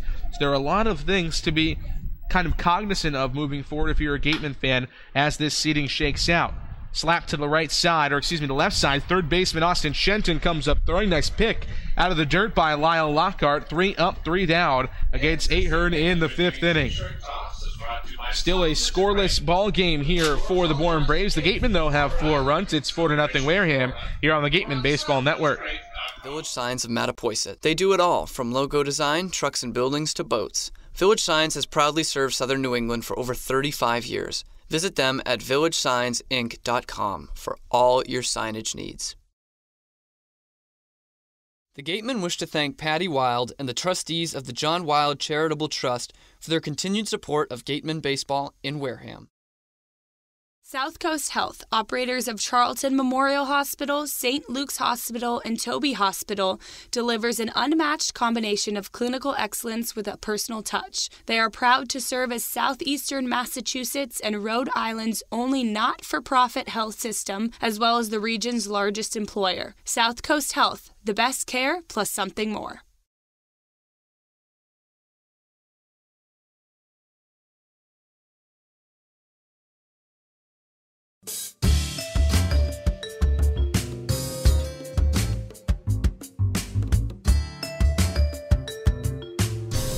Trey Vanderwide back to the mound for his second full inning of work. Went a third of an inning to retire the Gatemen in the third, and then an impressive fourth inning for the left-hander out of South Carolina Upstate. But the Gatemen do have a 4-0 lead. It's the top of the order due up in Isaac Collins for Wareham. JD Rachi here alongside producer and colorman extraordinaire Trevor Russo. Last home game of the season for the Gatemen, at least of the regular season. We will see at least one more game in the playoffs, as the Gatemen have clinched a playoff spot and are likely to clinch home field advantage at least in the first round of the playoffs as the results shake out and as the Gatemen have a 4-0 lead here. With a win today, they would clinch home field advantage for the first round of the CCBL West Division playoffs. First pitch to Isaac Collins from Vanderwide, misses down and in. A ball and no strikes to Collins, who's 0 for 2 on the day. Popped up into foul territory in the first down the third base side, and then struck out swinging against the right-hander Andy Archer in the third. First time we're seeing him bat from the right side today, clipped off the glove of the pitcher Vanderwide, and a good throw from the second baseman Fitzgerald, not in time, but a fantastic play. Collins beats out the infield single to get the fifth inning going. And that's what Isaac Collins can really do for you. I mean, he can look at times, he can strike out a bunch, he can ground out a bunch, but sometime in every single game, he's going to do something. It's kind of like this is a strange comparison, but Mike Trout is, I guess, a player who really, even if he's not hitting or playing well or fielding well, he always does something in every game to put his team ahead. So what you're saying is Isaac Collins is as good a baseball player as Mike Trout. That was not the comparison I was hoping for, but... No, I understand what you're saying. He does a lot of the little things well, and of course, Mike Trout having one of the best seasons in MLB history right now. Isaac Collins, of course, not having the best season in CCBL history, but still a very productive one. Moves up to second base on the wild pitch from Vanderwide, and a runner in scoring position now for Jacob Goldfarb, who's got 2 hits tonight. Yeah, Lyle Lynn, that's not all these can be credited him, but that's the third ball that's really gotten past him. It's allowed the Gatemen, even though it's only been scoring on home runs, they've been getting a lot of base runners in the scoring position because of that play behind the plate. Both home runs today have been with runners already in scoring position. Austin Shenton was at second on the home run from Jeremy Idens in the third. Meanwhile, Gian Martellini was at second on the home run from Lyle Lockhart. 2-0 from Vanderwide to Goldfarb is fouled off back into the chain link fence behind home plate. 2-1. Goldfarb, a guy that we have seen get on base a lot but hasn't swung a hot bat. 2 for 2 today. How important is it that he get hot in this late part of the season and can become a really nice bench piece, if nothing else, for the Gatemen moving into the playoffs? Well, I think, like you're saying, he and Oliver Dunn, I think, are 2 real X factors for this Gatemen team, because you can both slot them at the top of the lineup. You could also put them in the bottom of the lineup. They're guys who really know how to get on base, and you don't have to rely all the time on just Isaac Collins getting on or others, basically. And Paven Parks is leaving soon, and so you need a guy who, even though Paven hasn't hit that well, you need someone who's going to be able to get on base, and these guys do it. Tap to the right side of the infield, right into the glove of Fitzgerald, but moving up to third base on the ground out is Isaac Collins. So, like you said, kind of like in the Isaac Collins mold here, Jacob Goldfarb doesn't get on base, but he moves a runner over and has a productive out. So runner just 90 feet away from scoring now, and the best hitter on this team, Austin Shenton, coming to the dish. He is 1 for 2 on the day, single in the first and a fielder's choice, and a run scored in the third inning. Gatemen up 4-0 here in the fifth, trying to add to it against Trey Vanderwide out of South Carolina Upstate. First pitch to Shenton, misses up above the belt, a ball and no strikes to the FIU Panther. Yeah, this is huge for Vanderwide. Man on third, 1 out. Like Ryan and Zach, were saying, it's really important when you do have that man in scoring position to really buckle down. And even though the Gatemen have struggled against lefties, they still got a man who mashes them pretty well at the plate. Austin Shenton is one of the guys that really, although the team has struggled against lefties at just .242 on the year, Austin Shenton has hit them well. That one bounced to the right side of the infield. They try to throw home, but Isaac Collins uses the speed and slides in ahead of the tag. And right on cue, Isaac Collins still producing. His base running has really given teams fits. Even though he's been caught stealing a decent amount, he steals bases, he moves up, and even one strange thing he does is he reaches on errors more than other players because he's so fast that they have to rush their throws and end up missing the bag. So his speed has really been an asset for the Gatemen in a year where they haven't had much pop. No outs recorded on that ground ball to the right side from Austin Shenton. First pitch into Jeremy Idens is low, ball and no strikes. Now back-to-back times that Austin Shenton has come up with the runner on third base and bounced one to the first base side. First time they gunned down Jacob Goldfarb, but this time Isaac Collins a bit speedier than Goldfarb, and it's an RBI for Austin Shenton. 1-1 now to Jeremy Idens, who is 1 for 2 on the day with the 2-run homer back in the third inning that gave the Gatemen what was then a 4-0 lead, now up to 5-0 here in the fifth. 1-1 to Idens, sprayed foul, a ball and 2 strikes now. And you and I were actually discussing yesterday about the importance of Jeremy Idens in that 4-hole. The Gatemen really haven't had a true power hitter since, you could basically say Andrew Vaughn in that 4-hole. So Jeremy Idens, it's imperative for him to start hitting for power, and it's great to see him get that home run. 1-2, not power here, but through the 5.5 hole and into left field for a solid base hit. Runners at first and second now. Gatemen still with just one down. Here comes Gian Martellini. Last night's hero. See if he can deliver again. 2-run single yesterday for the Gatemen that tied the game at 3 in the top of the 9th inning. They came into that inning down 3-0, stormed all the way back, added another one, took a 4-3 lead in the top of the 9th before Joey Barron gave up one more to tie the game in the bottom of the 9th for Cotuit.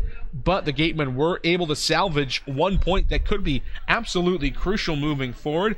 Hyannis with a win today. The Gatemen with a lead right now. So right now down 1 point. They could be up 1 point, and that 1 point could be coming from that Cotuit tie, able to salvage something when Hyannis could have taken the lead in the division going into today, but the Gatemen able to salvage that 1 point in the tie, and Gian Martellini a big reason why. And the scoring has come in here officially. It's going to be ruled a fielder's choice. Austin Shenton will get an RBI, but he's not given a hit. So now 1 for 3 on the day with an RBI for Shenton. 1-1 home to Martellini is squared foul down the left field line. A ball and 2 strikes. Andy Archer, the starter in this game, 2 2/3 innings, 5 hits, 4 runs. Trey Vanderweide right now through 2 innings full now, or an inning 2/3, I should say, 2 hits and an earned run against him. He has been much better than Archer was at the beginning of this game, but still in trouble here with a good extra base power guy at the plate in Gian Martellini and a runner on at second base. The 1-2 is waved on a miss. Nice breaking ball. Strikeout number 1 on the day for the for the left-hander Vanderweide. Strikeout number 5 on the day for the Gatemen bats. Here comes Pavin Parks. I really like that pitch from Vanderweide. He's been basically pitching Martellini outside most of the at-bat, and he comes in here with a breaking ball that he really didn't expect or tried to expect but couldn't make contact. So lefties doing real well against the Gatemen.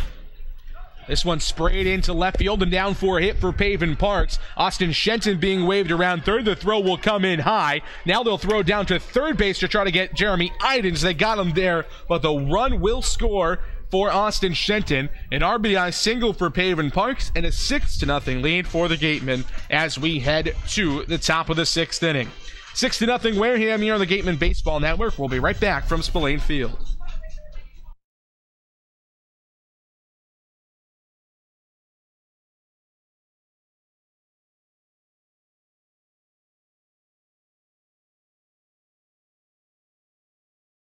One of the Gatemen's Cone, where you can get anything from fried clams and fried chicken to an ice cream sundae, and then top it all off with a round of mini golf. Cool Cone, located on Route 6 on the Wareham-Marion line.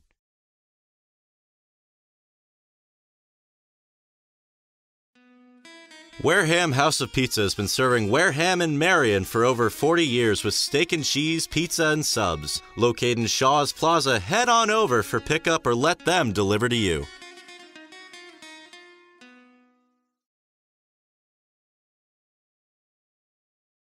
The Gateway Tavern, located on Marion Road in Wareham, offers an extensive but not exhaustive array of menu choices. They search for the finest in foods, ranging from garden fresh produce to hand-selected seafood, and have special menus that change daily.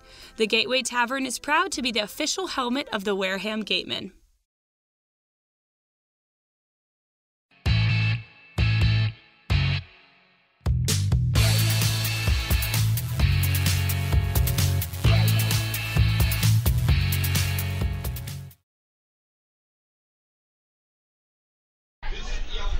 Back here at Spillane Field in Wareham, Massachusetts, a 6-0 lead for the Gatemen over the Bourne Braves. Tyler Ahern back to the mound as the happy birthdays are read over the PA here at Spillane Field.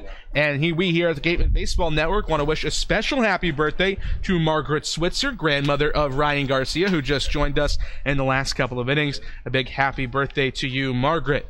Want to know the count here from Tyler Ahern to Anthony Prado, the shortstop out of UConn. Ahern, a successful first inning of work back in the 5th, back for the 6th here. That one lifted down the left field line and in for a base hit for Prado. Got off to a weird start and will only trot in with a single. Looked like it could have been extra bases, but he had barely made it halfway down the line before he pulled up at first base.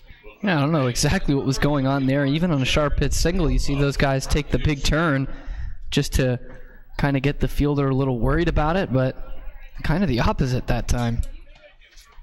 So now Anthony Prado on at first. Bourne in business here against the right-hander Ahern with Jared Triolo, another good bat coming to the dish. Triolo on the day has rarely swung the bat. 2 walks for him thus far. First pitch from Ahern, a slider called strike on the inside corner, 0-1. That's kind of the second or third slider we've seen from Ahern that has really sharp bite to it. That seems like a pitch he's really been working on over the summer and has added to a much more consistent arsenal as the summer has gone on. Yeah, and he's a guy who's had control issues at times, but is really locating that one. That was a good fastball right there to Triolo. But yeah, you said it. He's been working on it. We've seen from pretty much every pitcher, they're all working on something, trying to develop another pitch or pitching in a different style. And Ahern has certainly been with that breaking stuff, especially that slider. We had Zach Hart and Ryan Garcia on in the 4th inning, and we talked about how, they kind of reverse roles for both of them when they got here. Zach Hart, high strikeout guy at school, not so here. Ryan Garcia the other way. So as you mentioned, kind of pitching backwards to what they had done in their collegiate seasons and kind of rounding them out as a pitcher as a whole. So now when they go back to school, Ryan Garcia knows, hey, I can strike guys out. I can attack a little bit more. Meanwhile, for Zach Hart, he knows he doesn't have to be quite as aggressive and can kind of hold back a little bit and still get out ground ball and fly ball outs. Yeah, and I think with pitchers, what they do down here, and most position players as well, I'll steal a quote from the great Mike Krzyzewski.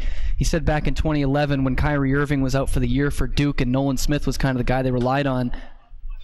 That one tagged down the right field line fairly deep. Jacob Goldfarb racing into foul territory, and he makes a nice play on the run for out number 1.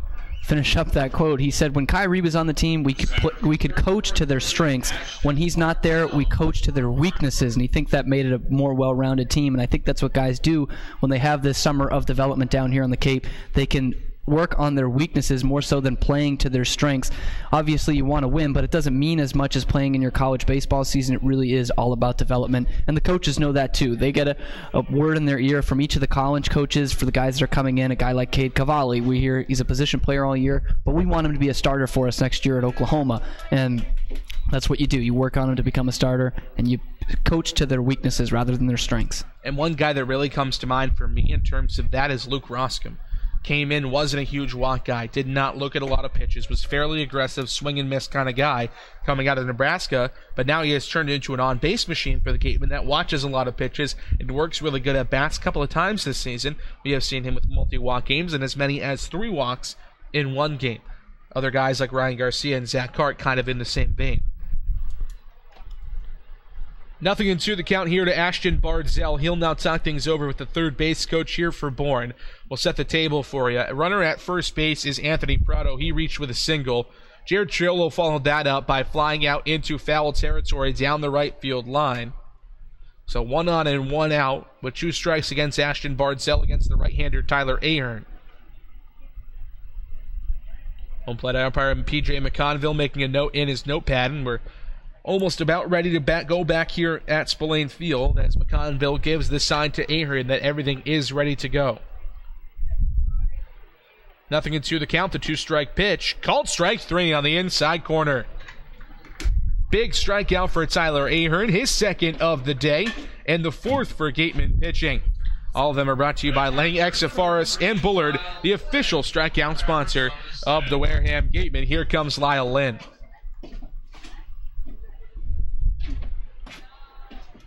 Lynn, the catcher out of Arizona State, a double his last time up against Derek West in West's lone inning of the game. Hit one right over the center fielder Skylar Hunter's head, and he's got great speed, so the fact that he hit it that hard to get it over Skylar Hunter's head proves just how well he's swinging the bat of late. Home run, a 2-run homer yesterday for him in Bourne's loss to Hyannis, as well as a sacrifice fly and an RBI. He drove in all 3 runs for the Braves the last time out yesterday at McKeon Park.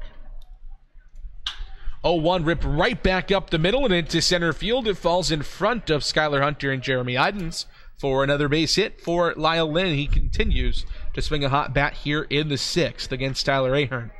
It's not an easy ball for Lynn to get to here. Fastball on the inside half and low, and going down, has to drop his hands and get the barrel to it. Still doesn't barrel it up too much. He's still pretty jammed on the pitch, but a lot of power. Big guy with Lyle Lynn. He's still able to take that into the outfield. So 1st and 2nd now. Tyler Ahern for the first time today really facing some adversity. What does he have to change here against a good hitter in Jake Garella? Well, I think he needs to develop or continue to develop that slider we're talking about. It's looked really good tonight. I think you start him off with a couple of those here, keep him off balance. First pitch is the slider, misses down and away. Ball and no strikes, check swing, no swing, says the first base umpire Tim Carey. That was pretty close. You still almost get him to bite that time for a guy who's not expecting off speed to start, because Ahern does have a pretty good fastball, and it breaks too far away. He sees it catch a bit of the strike zone on the way down, and it's just able to hold up. Garella, the right fielder out of St. Louis, 1-0 to him. Misses down and away again. Another check swing. 2 balls and no strikes. He's 0 for 2 today. A fly out to right field and a ground out to the third baseman, Austin Shenton, back in his last at-bat in the 4th inning.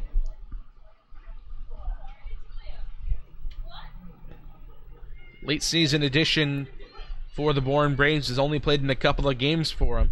Hitting .235 on the year and 34 at-bats coming into this game. 1-1 slider, backdoor, called strike on the inside corner, 1-2. That's pretty brave there from Ahern. Obvious fastball count, 2-0. He knows that's his best pitch. Garella knows it too, and he's expecting it, but he continues with that slider, backdoor on the inside corner to get the called strike. Another 2-strike pitch to Garella is skied into left field fairly deep. Jeremy Idens tracking it back in front of the warning track. Makes the play on the run for out number 3. So 2 more get on for the Bourne Braves, but they still can't do anything with them. Still a goose egg for the Braves as we head to the bottom half of the 6th. 6-0 Gatemen here from Spillane Field. Established in 1877, TM Riders, a family-run insurance agency located in downtown Middleborough, Massachusetts. TM Riders' goal is to find the best coverage at a fair rate for their customers, but they really value giving the best service they can provide. Visit the office on Thatcher's Row if you would like P&C insurance information, quotes, and policies.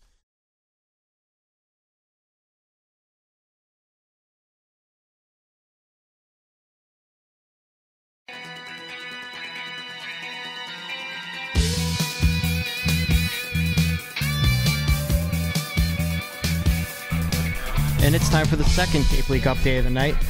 2 games have already been completed. The first one, the Brewster Whitecaps won 11-8 over the Harwich Mariners. Brewster is now 3 points up over the Orleans Firebirds. And as for Orleans, Orleans is tied 3-3 against the Chatham Anglers. They need to win to stay pace and remain in contention for the final playoff spot as the season comes to a close tomorrow. Over in YD, the Red Sox lost 6-2 to the Hyannis Harborhawks. With the win, Hyannis is now 1 point ahead of the Wareham Gatemen for first out west. And over in Cotuit, the Falmouth Commodores are up 8-3 in the top of the 9th. If Falmouth wins, they will clinch the 3 seed, and the loss for Cotuit will put them in the 4 seed for the West Division playoffs. That's our Cape League update. Back to you guys. Thank you very much to our beat writer, Ian Viscera. Great job, as always, shaking out a pretty wild last couple of days, especially in the East Division. Now with a loss for Orleans tonight, the Brewster Whitecaps will clinch a playoff spot in the CCBL East Division playoffs. It has been a wild ride in the East Division. How about we make it a little bit wilder? That game between Chatham and the Firebirds, being played at Veterans Field, famous for fog. Guess what? They're in a fog delay in the third inning with the score tied at 3 runs apiece. What a more fitting way to end just an abysmal stretch for the Orleans Firebirds with the fog rolling in on the East Cape. Wow, what a way to potentially put them out of their misery there in Orleans. First pitch to Lyle Lockhart, the switch-hitting first baseman out of Houston. Misses low, ball and no strikes. To Lockhart, who is 2 for 2 on the day. A home run, 2 runs on the homer in the second inning, and then a single in his last at-bat in the fourth inning. Trey Vanderwide back to the mound for Bourne for his third full inning of work. He has already worked 2 1/3 innings thus far. Lockhart, a big part of the power surge for the Gatemen over the last couple of days. 2-0, a called strike on the inside corner, 2-1. He's got 2 home runs dating back to that grand slam at the top of the first inning at Orleans on Saturday. And this Gatemen team in general has been hitting for a lot more power. Cam, you mentioned it, 6 home runs in the last 4 games for the Gatemen.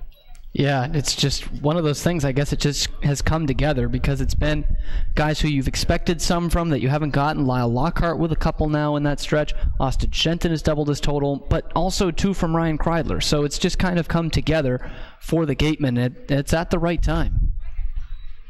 3-1 fouled off. The count runs full of 3 balls and 2 strikes. And you mentioned it's coming together at the right time. How big of an impact does that have moving forward, that the Gatemen have that quick strike capability that we saw especially in the early part of the season with guys like Bryson Stott, Andrew Vaughn, Bryant Packard here, and Parker Phillips even as well? The Gatemen are kind of developing that moving forward. How important is that to have in the playoffs? Well, it's humongous because you're stretching out arms. You've got some guys who are coming in now with some high ERAs during the college season. And Lyle Lockhart has become a baseball magnet over the last 2 days. He's hit by a pitch here. 3rd hit by a pitch for Lyle Lockhart in the last 2 days, and he will move up to first base with the free pass. And just to finish that up, it's so huge for them to get that, if that can roll through the next week or 2 and into the postseason. Because as I mentioned, you've got the guys who have hit their innings limits. You're bringing in a bunch of new guys to come in, mostly pitchers. So you're going to have that more of a quick strike type of offense. And to have that in shutdown innings would be humongous. But also, I think back to a week or 2 ago when the Gatemen were in their struggles, at one point it was 2 extra base hits in a 5-game span. They were completely station-to-station team, and they couldn't put up any crooked numbers. That puts a lot of pressure on the rest of your offense and also on your pitching and defense. And we saw the defense get flustered in that kind of bad stretch leading into the game in Hartford last week before this most recent Gatemen unbeaten streak.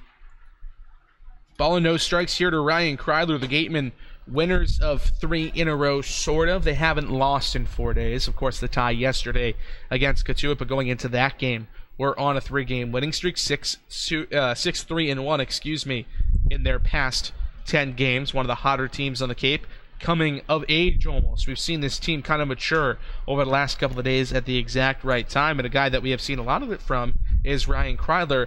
He's going to be very important in that bottom part of the order. If he can provide the pop that he has over the last couple of days in the playoffs, that is huge for the Gatemen offense. Yeah, and Kreidler's a guy who's a tough out. He's got a big strike zone. He still strikes out a lot, but he's put together some real good at-bats, culminating in a couple of big hits, mainly the 2 homers that he's had in the last 4 games or so.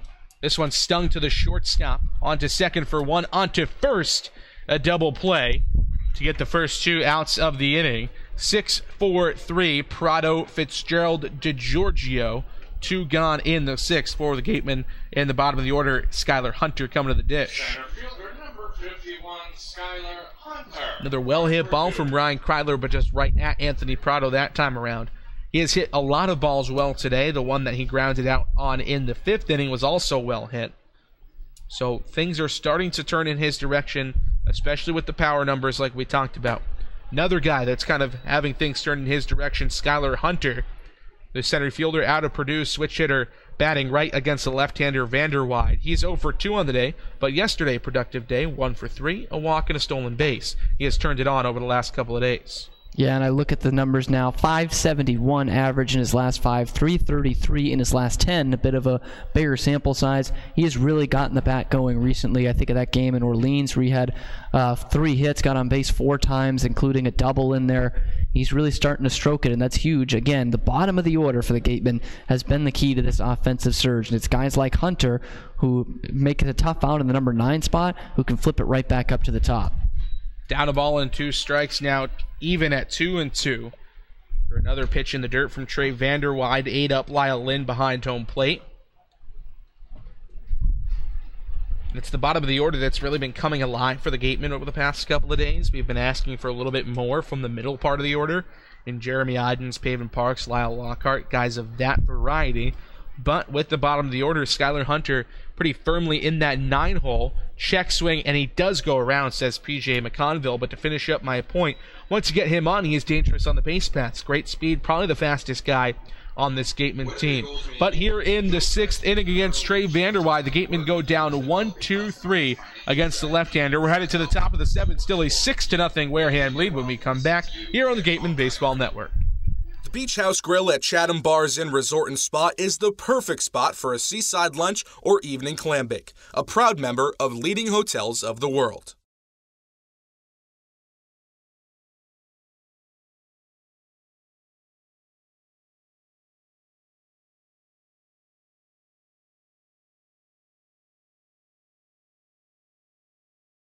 One of the area's best restaurants is located right up the street, Brewfish Bar and Eatery. Brewfish offers 20 rotating craft beers on tap and creative pub food. Check out their off-the-menu brunch with a Bloody Mary bar and $5 mimosas on Sundays. Join us for outdoor dining and drinks under the tent, or for live music every weekend, located on Route 105 in Marion.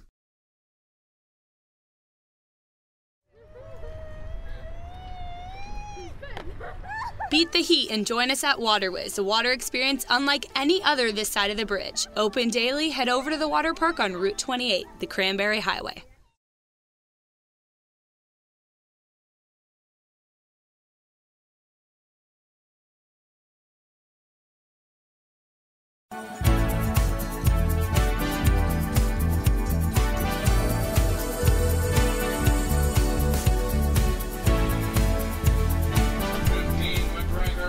Another pitcher to the mound here for the Gatemen. The bullpen day continues for Wareham. The right-hander McGregor Hines out of Dallas Baptist in to relieve Tyler Ahern. This pitching change is brought to you by Onset's 18-hole championship golf course, the Bay Point Club. Open 7 days a week, and with senior discounts offered every day. We're always welcome to the public, so go get to the point. McGregor Hines, a 5.68 ERA this season in 3 games with 1 start. He's gone 6 1/3 innings, given up 6 hits with 4 walks and 6 strikeouts. But the bulk of the ERA, and really the only part of the ERA actually, was a relief outing against Hyannis the other night at here at Spillane Field. Winning inning in the 3rd in an already secure game for the Gatemen, gave up 4 runs on 4 hits. Yeah, it was just that game that would not end on Sunday night. It was 10-2 Gatemen going into that inning before the 4 spot made it 10-6, and he really struggled with his command, especially in that inning. But the 2 scoreless outings before that, he's another one of these veteran-laden guys who's going to come in for the Gatemen at the end of the season. Just signed about a week and a half, 2 weeks ago. And he's going to play, I think, a big role at the back end of that bullpen in a 6-0 game right now. But he's a guy you can use in some tight games. Came in a 1-run ball game back on the 21st, and a 5-1 game that was not as close as that, or excuse me, was closer than that looked back on July 27th. He's a guy who's about to turn 23 at the end of September. So he's a guy who's been around the block a few times. Just finished up his first season with the DBU Patriots down in Texas. Before that was with San Jacinto Community College, one of the premier colleges or community colleges in the country, kind of a feeder program almost for a lot of teams, especially in Texas. Yeah, name Roger Clemens ring a bell? That's a San Jac man, as well as Brandon Belt, both Texas Longhorns. Andy Pettit at San Jac as well. First pitch to the left fielder, Jake McKenzie, ripped down the left field line and rolls all the way to the wall. He will glide into second base with the stand-up leadoff double. things are in business for Bourne immediately against McGregor-Hines. Yeah, it just leaves this one way too much to the plate. Any good hitter in the Cape League is going to clean that one out and do exactly what McKenzie did, pull it down the left field line for extra bases. McKenzie hasn't been in the Cape League all that long, but had an excellent season this year at Fordham. Over 290 on the year, collegiate baseball freshman All-American. He's on at second base now for Thad Phillips, who's 0 for 1 today with a strikeout and a walk. First pitch from McGregor-Hines to the Yukon Husky is up and in, a ball and no strikes. Phillips just finishing up his third year of college eligibility, his first with Yukon. Hit .257 in 29 games for the Huskies. Small guy at 5'7", 190. 1-0 to the DH. Misses inside, 2 balls and no strikes. Typically a catcher. Another guy that went the community college route. Olone, college in California. Hit .345 as a sophomore there 2 years ago with 15 home runs. Then he made the trek all the way over to Storrs, Connecticut, here in New England. 2-0 from Hines. Good breaking ball. But it misses apparently, 3-0. That was a pretty good looking pitch right on the outside corner, the inside corner to the right hand hitting Phillips. Thought that should have been in there for a strike. So now McGregor-Hines down 3-0 against Thad Phillips. He's already given up the leadoff double in this inning to Jake McKenzie. Now a 4-pitch walk to Phillips. First 2 runners reach against him. Here comes Danny DiGiorgio. And this is the way he looked against Hyannis as well, so kind of the cobwebs have not been shaken from that game just yet. And we've seen Bourne this year. The Gatemen had an 8-0 lead in one game, and it was an 8-6 final, so they're not going to go out very quietly.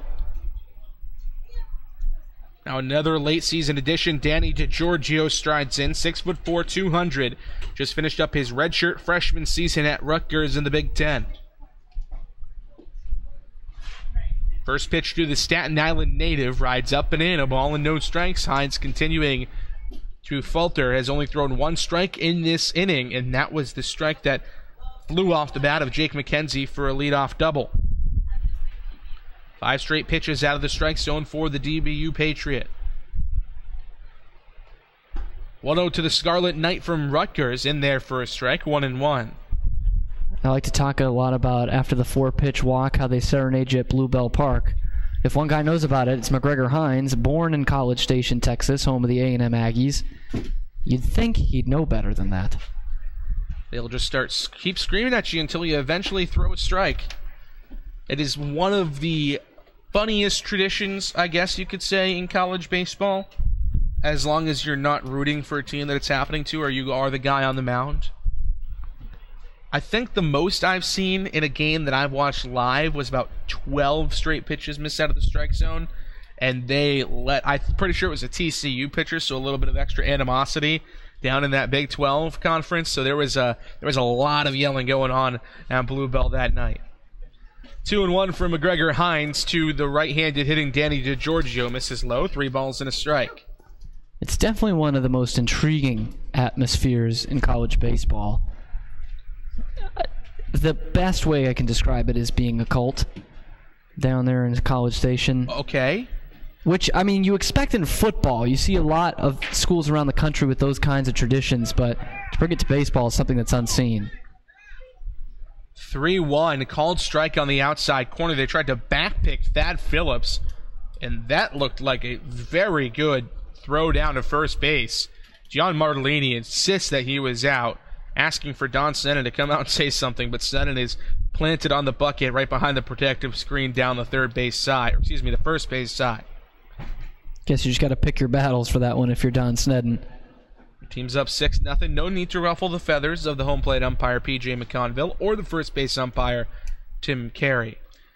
3-2, lifted and through into center field and down for a base hit. Stop sign is on for Jake McKenzie as he takes the turn toward third base. Harvey Shapiro with a hand straight up, and now the bases are loaded with still nobody out for the top of the order and Tyler Fitzgerald. And 6-0 seems pretty daunting right now. But bases loaded here, he shoots one out in the gap, and this lead is halved. I think if you're the Gatemen, you might want to get someone going out in that bullpen. And it looks like the bullpen catcher is now going to jog out back toward the bullpen. He was down toward the dugout. He's now going to jog out as Tyler Kaiser as well will head out toward that bullpen area. Try to get somebody warming here for the Gatemen. First pitch to Tyler Fitzgerald. Breaking ball, called strike on the outside corner. 0-1. Fitzgerald 2 for 3 on the day. Single in the first, single in the third, and then grounded out 5-3 to Austin Shenton in the fifth. Gatemen would almost certainly trade 2 outs for a run here in this 7th inning. 0-1, hit on the ground to the third baseman, Austin Shenton. On to second for 1, and on to first. There's the twin killing. The run does come in to score for Jake McKenzie, but no RBI for Tyler Fitzgerald. 5-4-3 on the double play, brought to you by TM Ryder Insurance Agency. Steering your home and auto insurance since 1877. Package that home and auto for the perfect double play from TM Ryder. So Bourne is on the board, 6-1 here in the 7th, but for now, at least, the threat is slightly eliminated. Still a runner at third base in the form of Thad Phillips. Yeah, that's perfect if you're the Gatemen. You get that double play. You don't really care about the first run in a 6-run ball game, right? And induce the ground ball just like McGregor Hines wanted. Take a hot hitter, take the bat out of his hands, a guy with already a couple of hits tonight in Fitzgerald.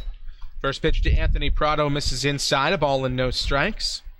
Great opportunity for McGregor Hines to mitigate the damage that could have been if he's able to set down Prado here, because then you've got the big boppers in Jared Triolo and Ashton Barzell coming to the plate after him.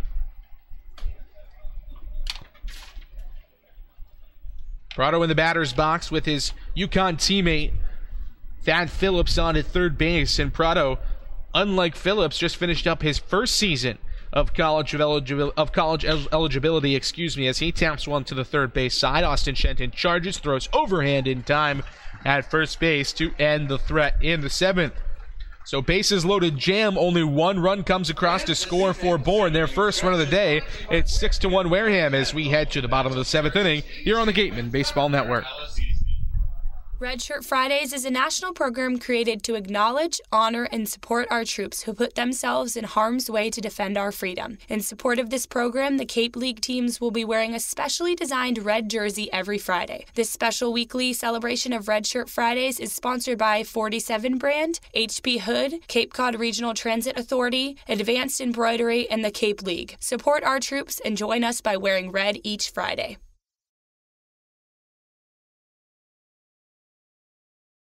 For a nostalgic Cape Cod vacation experience, head to Bay Motor Inn, where guests are treated like family. Located in the heart of Buzzards Bay Village, this 1950-style cottage colony still provides you with up-to-date amenities. The Gatemen thank the Bay Motor Inn for their support. Located along the Cape Cod Canal, Keystone Place at Buzzards Bay is the area's newest rental independent living, assisted living, and memory care community. With some of the area's largest apartments and an ultra-inclusive monthly service package, Keystone Place is a life-fulfilling retirement community unlike any other. Distinct assisted living and memory care programs provide personal care services according to each individual's needs. Discover Keystone Place, the best option for meeting the care and support needs of seniors on Cape Cod.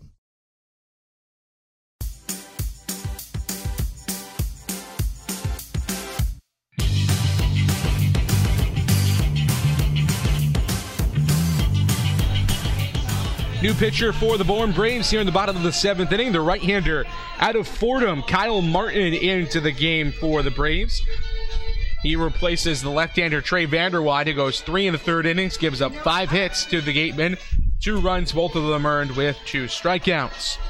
His college teammate Jake McKenzie with a double and a run scored in the last inning for Bourne. Now he's to the mound trying to keep it at just a 5-run ball game as Bourne is down to their final 6 outs in this one. The right-hander has a 6.51 ERA this season and 11 games strictly out of the bullpen. He's gone 19 in the 3rd innings, giving up 21 hits, 14 walks to 22 strikeouts this season for the right-hander out of Oceanside, New York.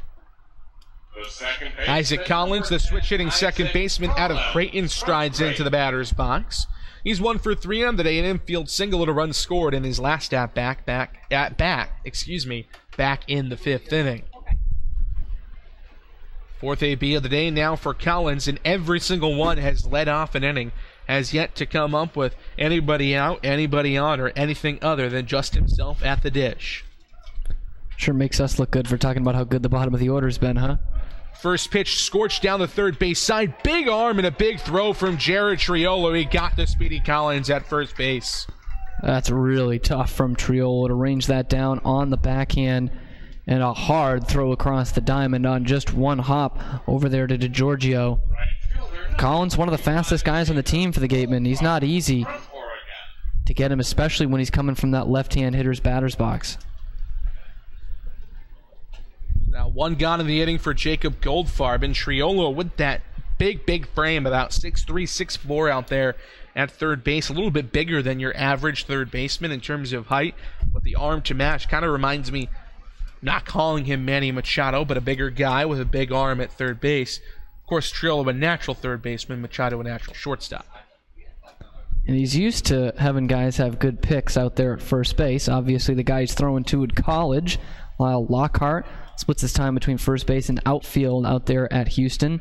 Knows a thing or two about getting those picks in the dirt. We've seen him use all kind of stretches. Looks like Nathan Florence's gymnastics career out there sometimes.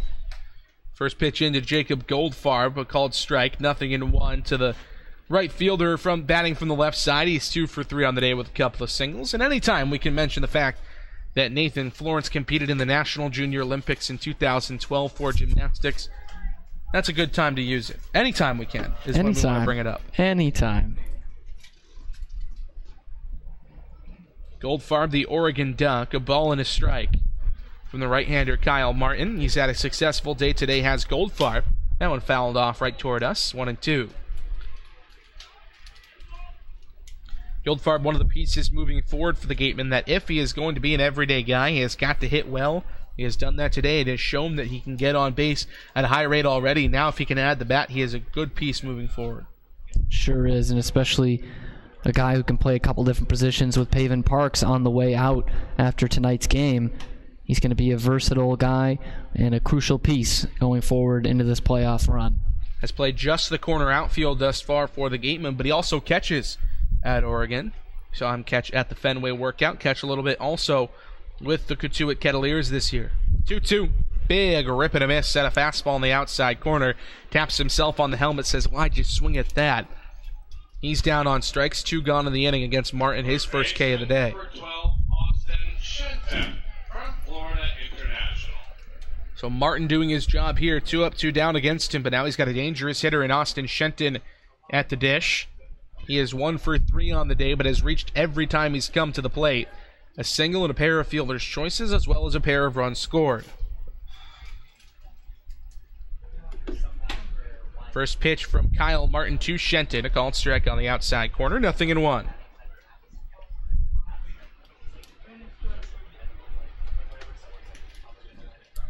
RBI fielder's choice back in the 5th inning. That played at Isaac Collins.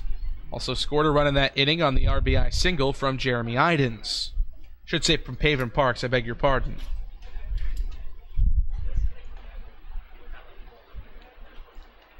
Shenton had been in a bit of a slump. We mentioned that 2 for 22. But has certainly rounded out his form in the last couple of weeks. 1-1 inside, 2 balls and a strike. And you talk about a guy that's going to be important to this Gatemen lineup moving forward. Can't have a 2 for 22 slump or something of that nature scaled down in that size for the playoffs. Shenton has been your best hitter all year. He has to continue to be that way moving forward as the postseason rolls about.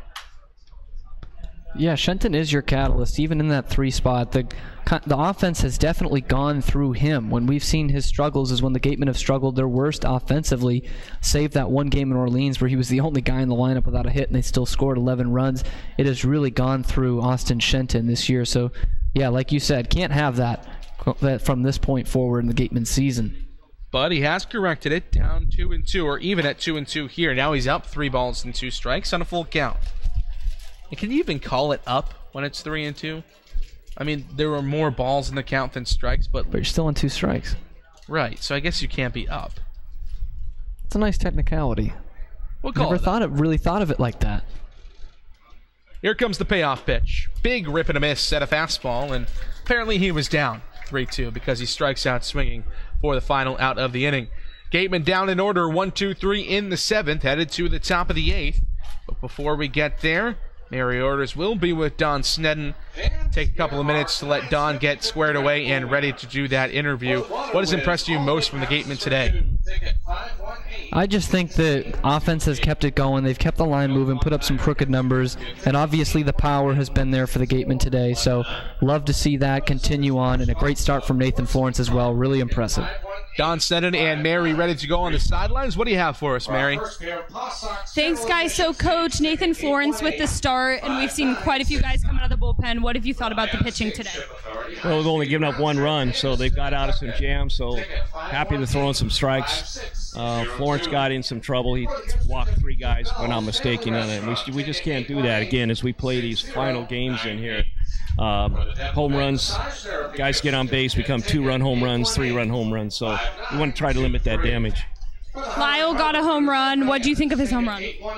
Well, he's swinging better, swinging much better, and that's just right when we need him right now. He's a power guy, and he can give you some punch, so hopefully that's a sign of things to come. What do we need to do to finish out this game? Well, we got Parks coming in to throw right here, and this is what he does well, so hopefully he can finish this game up. Coach, thanks so much. Guys, back to you. Thank you very much to Mary and Coach Sneddon as always. As Coach Sneddon alluded to, 5th pitcher of the day for the Gatemen here in the 8th inning. It'll be the right-hander, Paven Parks, out of Kent State, DHing. And, of course, we know after the protest and after all the hullabaloo we went through with the Hyannis Harborhawks, he will be able to hit after he is done pitching. Right-hander out of Kent State has been pretty electric on the mound, to be completely fair, for him this season. He has been absolutely fantastic on the mound, but as you mentioned, kind of struggled in the early part of the season as a pitcher, but has really turned it on of late, Cam. Yeah, and that gives you that 1-0 record with the 2.25 ERA. He's really developed the breaking stuff his last couple of times out. Even in that game at Hyannis that they won, or excuse me, against Hyannis that they won the other day, 10-6, he gave up 2 earned runs, and before that, a couple straight shutout, 3 straight shutouts, a victory mixed in there in the game at Harwich, and the comeback victory.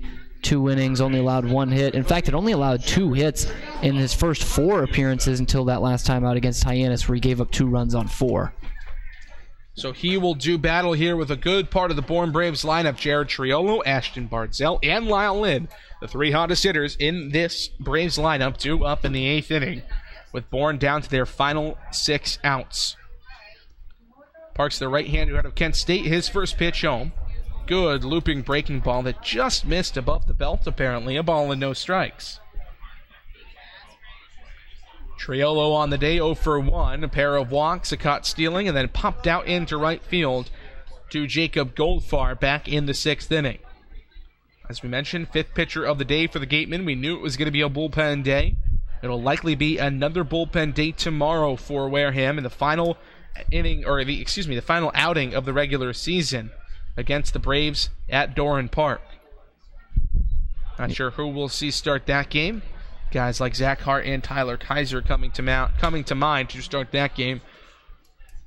Kaiser with the more recent outing back on Saturday against Orleans, but we've seen both of them start well this year. Yeah, and I think 5 days rest should be enough for him. Usually you see 6 or 7 down here in the Cape League, but definitely more of a bullpen type day shaping up tomorrow, because you're playing a team that's fate has already been decided. They're going to finish in last place in the West Division, and you want to get those victories, but you also want to save some arms for that postseason series, no matter who it's against. And it's fared the Gatemen well so far today, so they figure it'll probably be the same tomorrow. 2-2, hit right back up the middle, and the inner infielder in Paven Parks coming outfields his position well, 1-3 on the putout to get the first out of this 8th inning. So 1 up, 1 down. Here comes Ashton Bardzell, the Cape League's hottest hitter, although he hasn't come to play today. 0 for 3, in danger of losing that 8-game on-base streak. 2 strikeouts and a flyout today for Bardzell. First pitch from Paven Parks is swung on and pumped fairly deep into right field. Jacob Goldfarb twisting, turning, camping underneath, and making the play. 2 gone. It's kind of been business as usual for Parks. He jammed the guy the first time up. That was Triola when he bounced back to him. Not something we usually see. Again, a lot of breaking stuff from him. We saw him a little bit more on that play right there. Bardzell getting under the ball. So 2 up, 2 down against the 2 most dangerous hitters in this lineup. Here comes Lyle Lind, another dangerous guy who has hit the ball incredibly well today. Double and a single in his last 2 ABs in the 4th and in the 6th, both on very hard-hit baseballs. First pitch to him here is scorched, but foul down the right field side, 0-1.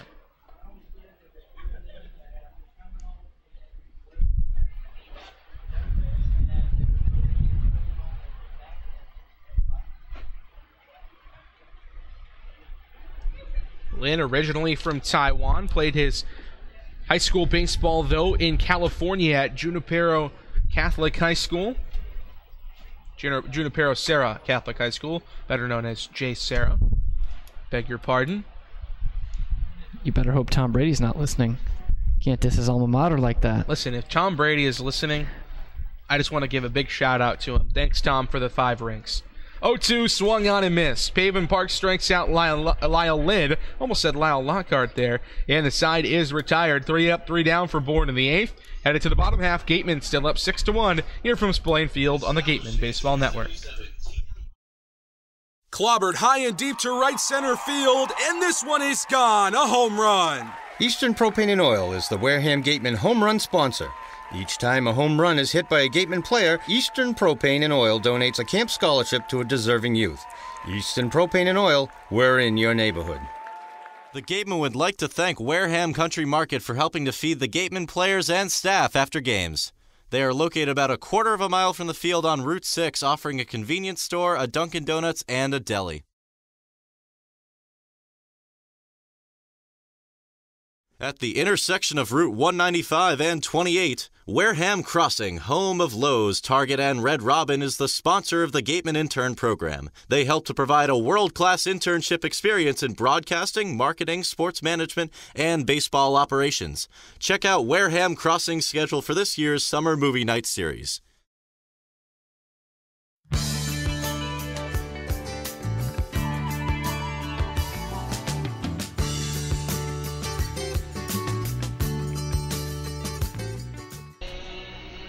Bottom of the 8th inning, Kyle Martin back to the mound for the Bourne Braves, trying to keep it at just a 5-run advantage for the Wareham Gatemen. And it will be the middle of the order. Jeremy Idens, Gian Martellini, and Pavin Parks, 4, 5, 6, due up for the Gatemen here in the inning.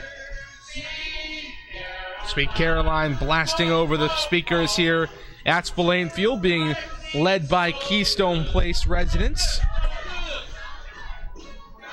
Nice little twist on it. 8th inning favorite here in Massachusetts. Yeah. Coming here to Spillane Field, pulling out all the stops for the final regular season home game. We will see at least one more game here at Spillane Field. Coming up on likely Saturday in that first round of the playoffs. If the scores hold right now and Falmouth can beat Cotuit, that will ensure the Gatemen have home field advantage in the first round of the CCBL playoffs in the West Division. Yeah, as we've mentioned all night long, it's a complete logjam in the West, and we see the home plate umpire here getting pretty animated with that Bourne dugout. Don't know who that's directed towards in general, but quite a few words to say with the Braves dugout before we start things here in the bottom of the 8th. And home field advantage is going to be such an advantage for the Gatemen because of how good they have been at Spillane Field this season. A 14-6 record at Spillane this year. First pitch to Jeremy Idens, comes in and gets him on the back. Third hit batsman of the day for the Gatemen. Gian Martellini hit in the 2nd. Lyle Lockhart hit in the 5th. In the 6th, and now Jeremy Idens leads off with a hit by pitch here in the 8th. Yeah, just a little backdoor pitch there that Idens had no chance really of getting out of the way of. Just got to wear it, and he'll take getting on base any way he can. Even with the homer today, we mentioned the struggles coming in. Give himself another trip on the base paths. First pitch into Gian Martellini, a called strike on the outside corner. 0-1 to the Boston College Eagle, who was also hit by a pitch outside of that 0 for 2 on the day. Scored a run back in the second inning on the Lyle Lockhart 2-run homer that got the scoring started. Another 2-run homer from Jeremy Idens in the third. And then 2 more runs coming in to score for the Gatemen in the 5th inning on a couple of RBI singles.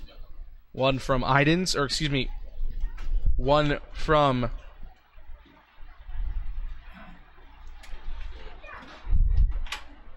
lost my train of thought here, An RBI single from Paven Parks in that 3rd inning, I beg your pardon. Isaac Collins coming in to score on the fielder's choice from Austin Shenton on the RBI. Gian Martellini is down on strikes, 1 gone. 3rd K of the day for Kyle Martin. 1 on, 1 out in the inning now for the DH, Paven Parks. Really is the pitcher right now, technically, but of course we know he can hit. Obviously can hit in this situation. Even if he was the pitcher, they just say, oh, he's the pitcher, he's hitting. We're sacrificing our DH spot. But we know none of that even happens in college baseball. We're well versed on it now, anyway. Thank you, Don Sneddon, for teaching us the rules. First pitch to Parks. This is inside. A ball and no strikes to the pitcher-DH combo out of Kent State. He's 1 for 3 on the day with that RBI single in the 5th inning. Idens a short lead at first, being held on there by Danny DiGiorgio. 1-0 fastball, misses. 2 balls and no strikes.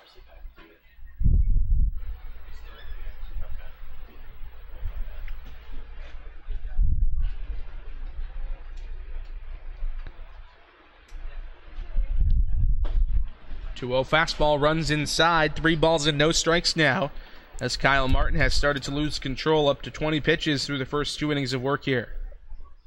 Yeah, and you got to imagine he's one who's going to take one for the team today. Although there is a guy throwing down there just starting to get loose for the Braves in their bullpen. Wouldn't be surprised to see Martin just go the rest of the way no matter the score.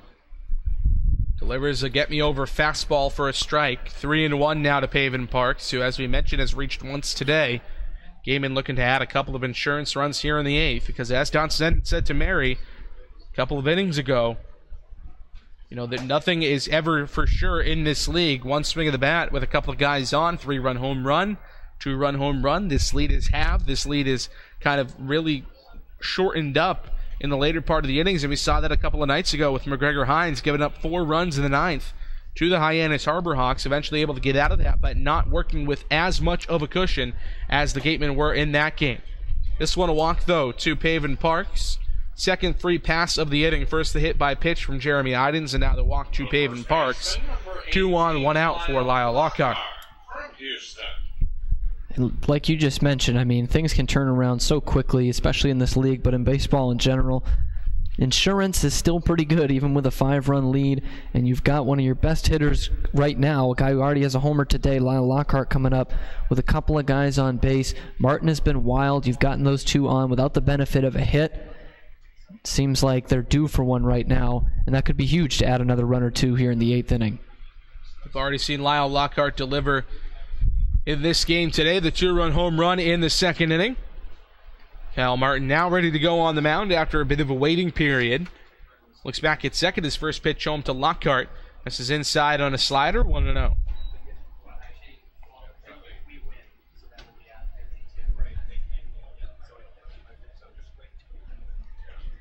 If this result holds, and if the Gatemen can hold on and get the final 3 outs in the 9th inning, whatever the score may be, it's going to be at least a 5-run lead for the Gatemen going into the 9th. But if this result holds, the Gatemen will be in first place heading into the final day of the regular season by 1 point over the Hyannis Harbor Hawks, with the Harbor Hawks hosting YD tomorrow at McKeon Park. And their fate will be completely in their hands, which is just the way they and Don Sneddon like it. 1-1. Hit toward the right side into the waiting glove of the second baseman, Tyler Fitzgerald. On to the shortstop, Anthony Prado, and on to first base. An inning ending 4-6-3 twin killing. Gatemen strand 1 on base in the 8th inning, but they still have a 5-0 lead. Bourne down to their final 3 outs. Gatemen trying to close it out and take back first place in the West when we come back here on the Gatemen Baseball Network. The Gatemen with... Make sure you sign your child up today for the Gatemen Robertson's GMC Youth Clinics. This year we have 5 one-week sessions for children 5 to 14. We also have 2 special sessions for hitting and pitching open to teens. Registration is available online at gatemen.org or through forms available at the merchandise booth. At E.L. Morse Lumber, commitment to the customer shines through in every aspect of their daily operations, including their competitive prices, complete product selection, and superior customer care. Visit E.L. Morse Lumber, located on Cranberry Highway in Wareham, for service with a personal touch. The 80 Makepeace Company also owns and operates Reed Custom Soils, the area's leading manufacturer of custom soils, including CU structural soil and Rooflight certified green roof media. Reed Custom Soils is also a manufacturer and distributor of baseball infield mix and conditioners. To learn more, visit 80makepeace.com or reedcustomsoils.com.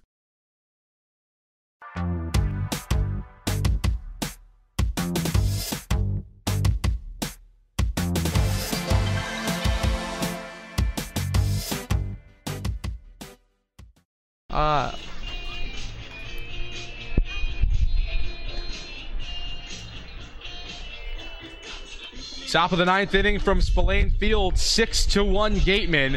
Bourne Braves down to their final 3 outs against their right-hander Pavin Parks. He'll try to close it out for the Gatemen in the 9th. A scoreless 8th inning from Parks. Struck out at the plate, but the pitching has been good all season long. He will deal with a good part of the order. Jake Garella, Jake McKenzie, and Thad Phillips due up for Bourne in the 9th inning. Parks got to work through 3-4-5 back in the 8th. His last inning and only inning of work set him down 1-2-3. So got to believe he's feeling himself coming into this 9th inning. First pitch to Jake Garella out of St. Louis. Called strike on the outside corner on a breaking ball. 0-1 to Garella, who is 0 for 3 today.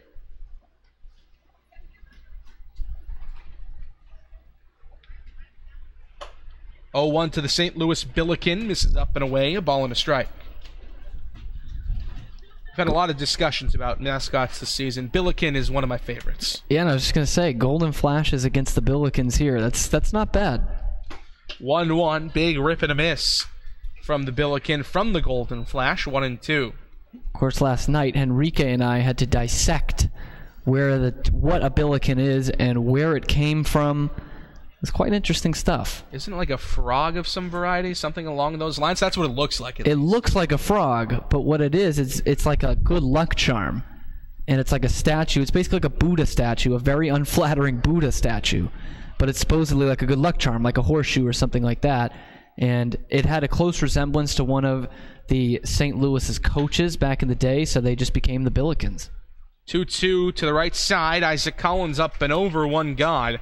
Tough break for the guy that looks like a Billiken. Yeah, definitely not something you want to be compared to. Really isn't. Brought some good luck to that soccer program, though. One of the tops in the country. Outside of that, basketball's been good. Basketball's had a nice little run for a mid-major, for sure. For sure. Rick Majerus used to coach there. Tournament team most years.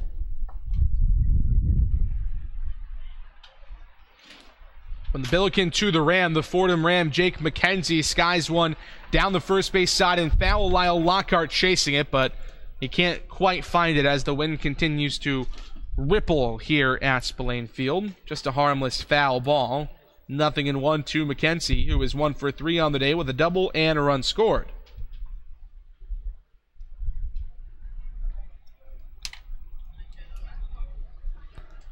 And from one Atlantic 10 team to another, and the St. Louis Billikens now over to the Fordham Rams. Another Atlantic 10 product coming the way of the Gatemen in the next couple of days. Jackson Coots, second best average in the NECBL at .347 this season. A Rhode Island Ram coming to Spillane Field and coming to the Gatemen organization. Good to see those New England schools represented. Rhodey getting its chance on the Cape. 1-1 fouled off, a ball and 2 strikes, and Coots is really going to be able to provide some extra, not so much pop. He doesn't have great power, although he is a big burly first baseman, but excellent average. .347 in the NECBL, .310 this year as Rhodey's DH. can also pitch, so he's going to fill in perfectly in that Pavin Park's absence. 2-strike count against Jake McKenzie here. Golden Flash, Pavin Park's on the mound for the Gatemen.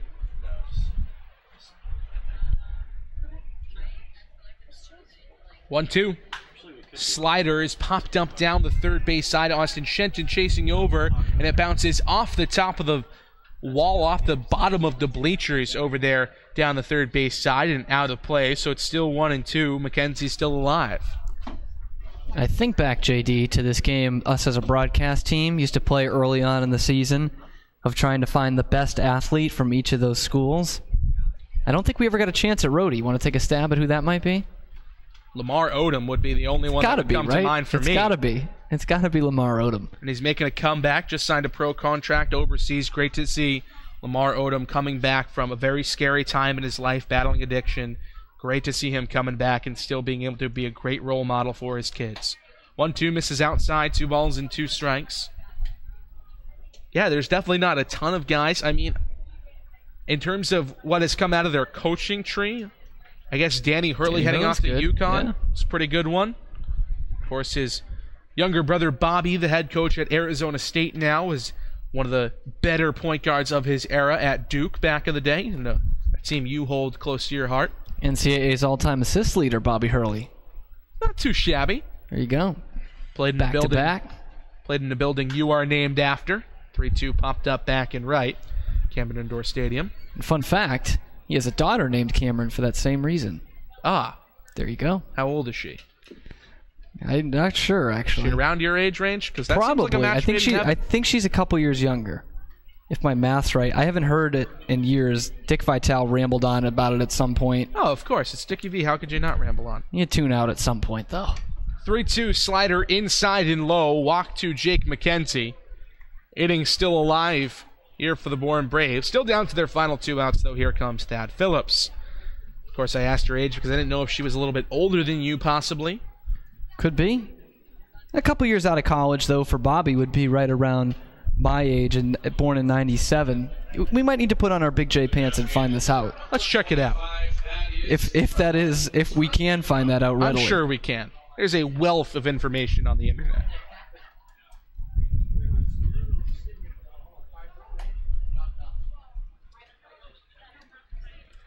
First pitch here to Thad Phillips, misses up and away.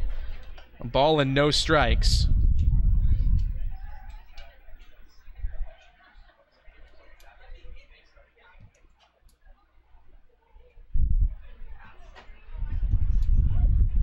(1-0), big rip and a miss, 1-1 now.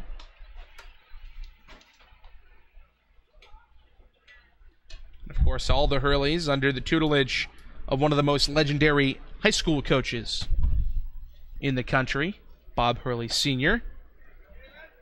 1-1, called strike on the outside corner, 1-2. Can't think of one better than Bob Hurley Sr. out there at St. Anthony. Certainly a tough title to take away from him as Thad Phillips goes down on strikes. Second strikeout of the day for Pavin Parks, both by way of the swinging forwards K. 0-2. Or 2 down, excuse me. Well, one account I have found studies at Duke University. So that's close enough. Seems pretty within right. 2 or 3 years. Yeah, it seems like that should be the way to go. First pitch to Danny DeGiorgio. Misses outside, a ball and no strikes. That'd be a heck of a coincidence. It would be. It certainly would be.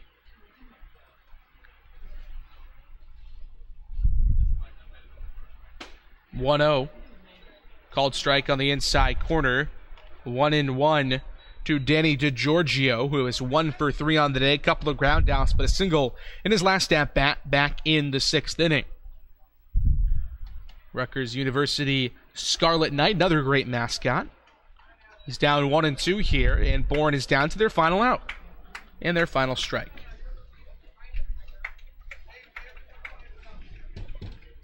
One ball, 2 strikes, 2 outs. Runner at first is Jake McKenzie with Danny DeGiorgio, the first baseman out of Rutgers, in the batter's box against Pavin Parks. 1-2.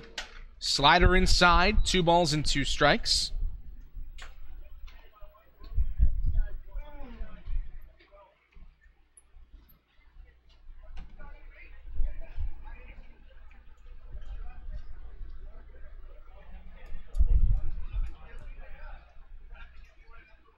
Another 2-strike offering from Parks. Again fouled off down the right field line. Count holds even.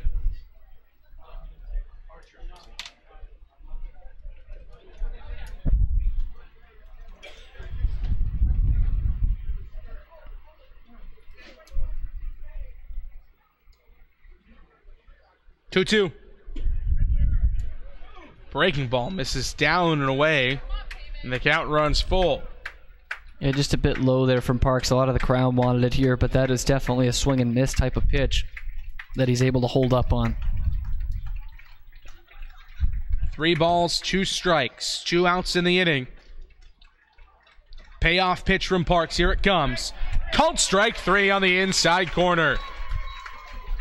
Looking strikeout of Danny DiGiorgio ends the game for the Bourne Braves, and the Gatemen take it 6-1 and maintain a 1-point lead in the West Division.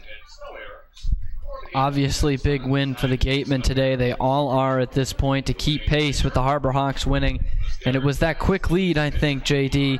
They really rocked Andy Archer, gave up 4 earned runs in 2 2/3 and 13 batters faced. Couple of homers, again, doing the business for the Gatemen. Lyle Lockhart and Jeremy Idens putting a couple on the board with the long ball, and that has been the saving grace in this unbeaten streak that the Gatemen have going. Got to keep that going tomorrow. You've got a team in Bourne who will have the bus packed already by tomorrow. They know it's their last game. If anything, they'll want to play spoilers. You got to make sure they don't do that, because a win tomorrow is first place in a Western Division regular season title. Gatemen in a good spot moving forward. They control their own destiny after a win today. Derek West, the right-hander out of the University of Pittsburgh, who will be the Game 2 starter in the playoffs, picks up the win today for the Gatemen. Andy Archer, the loser for the Bourne Braves. Game ending at 9:14, just about 2 hours and 40 minutes for this one to be played between the two arch rivals here in the West Division. 6-1 the final score from Spillane Field, and that'll do it for us here at the Gatemen Baseball Network. We want to thank everybody involved in today's broadcast. For our producer, Trevor Russo, our sideline reporter, Mary Orders, our beat writer, Ian Becerra, today's WCTV broadcaster, Henrique DeMore, and for Cameron Stewart, I'm JD Rachi saying so long. Join us tomorrow, 6 o'clock first pitch for the Bourne against the Bourne Braves at Doran Park in Bourne. We will talk to you at 5:30 for Gatemen Pregame Live. Once again, the final score from Spillane Field, the Wareham Gatemen 6, the Bourne Braves 1. We will talk to you tomorrow night.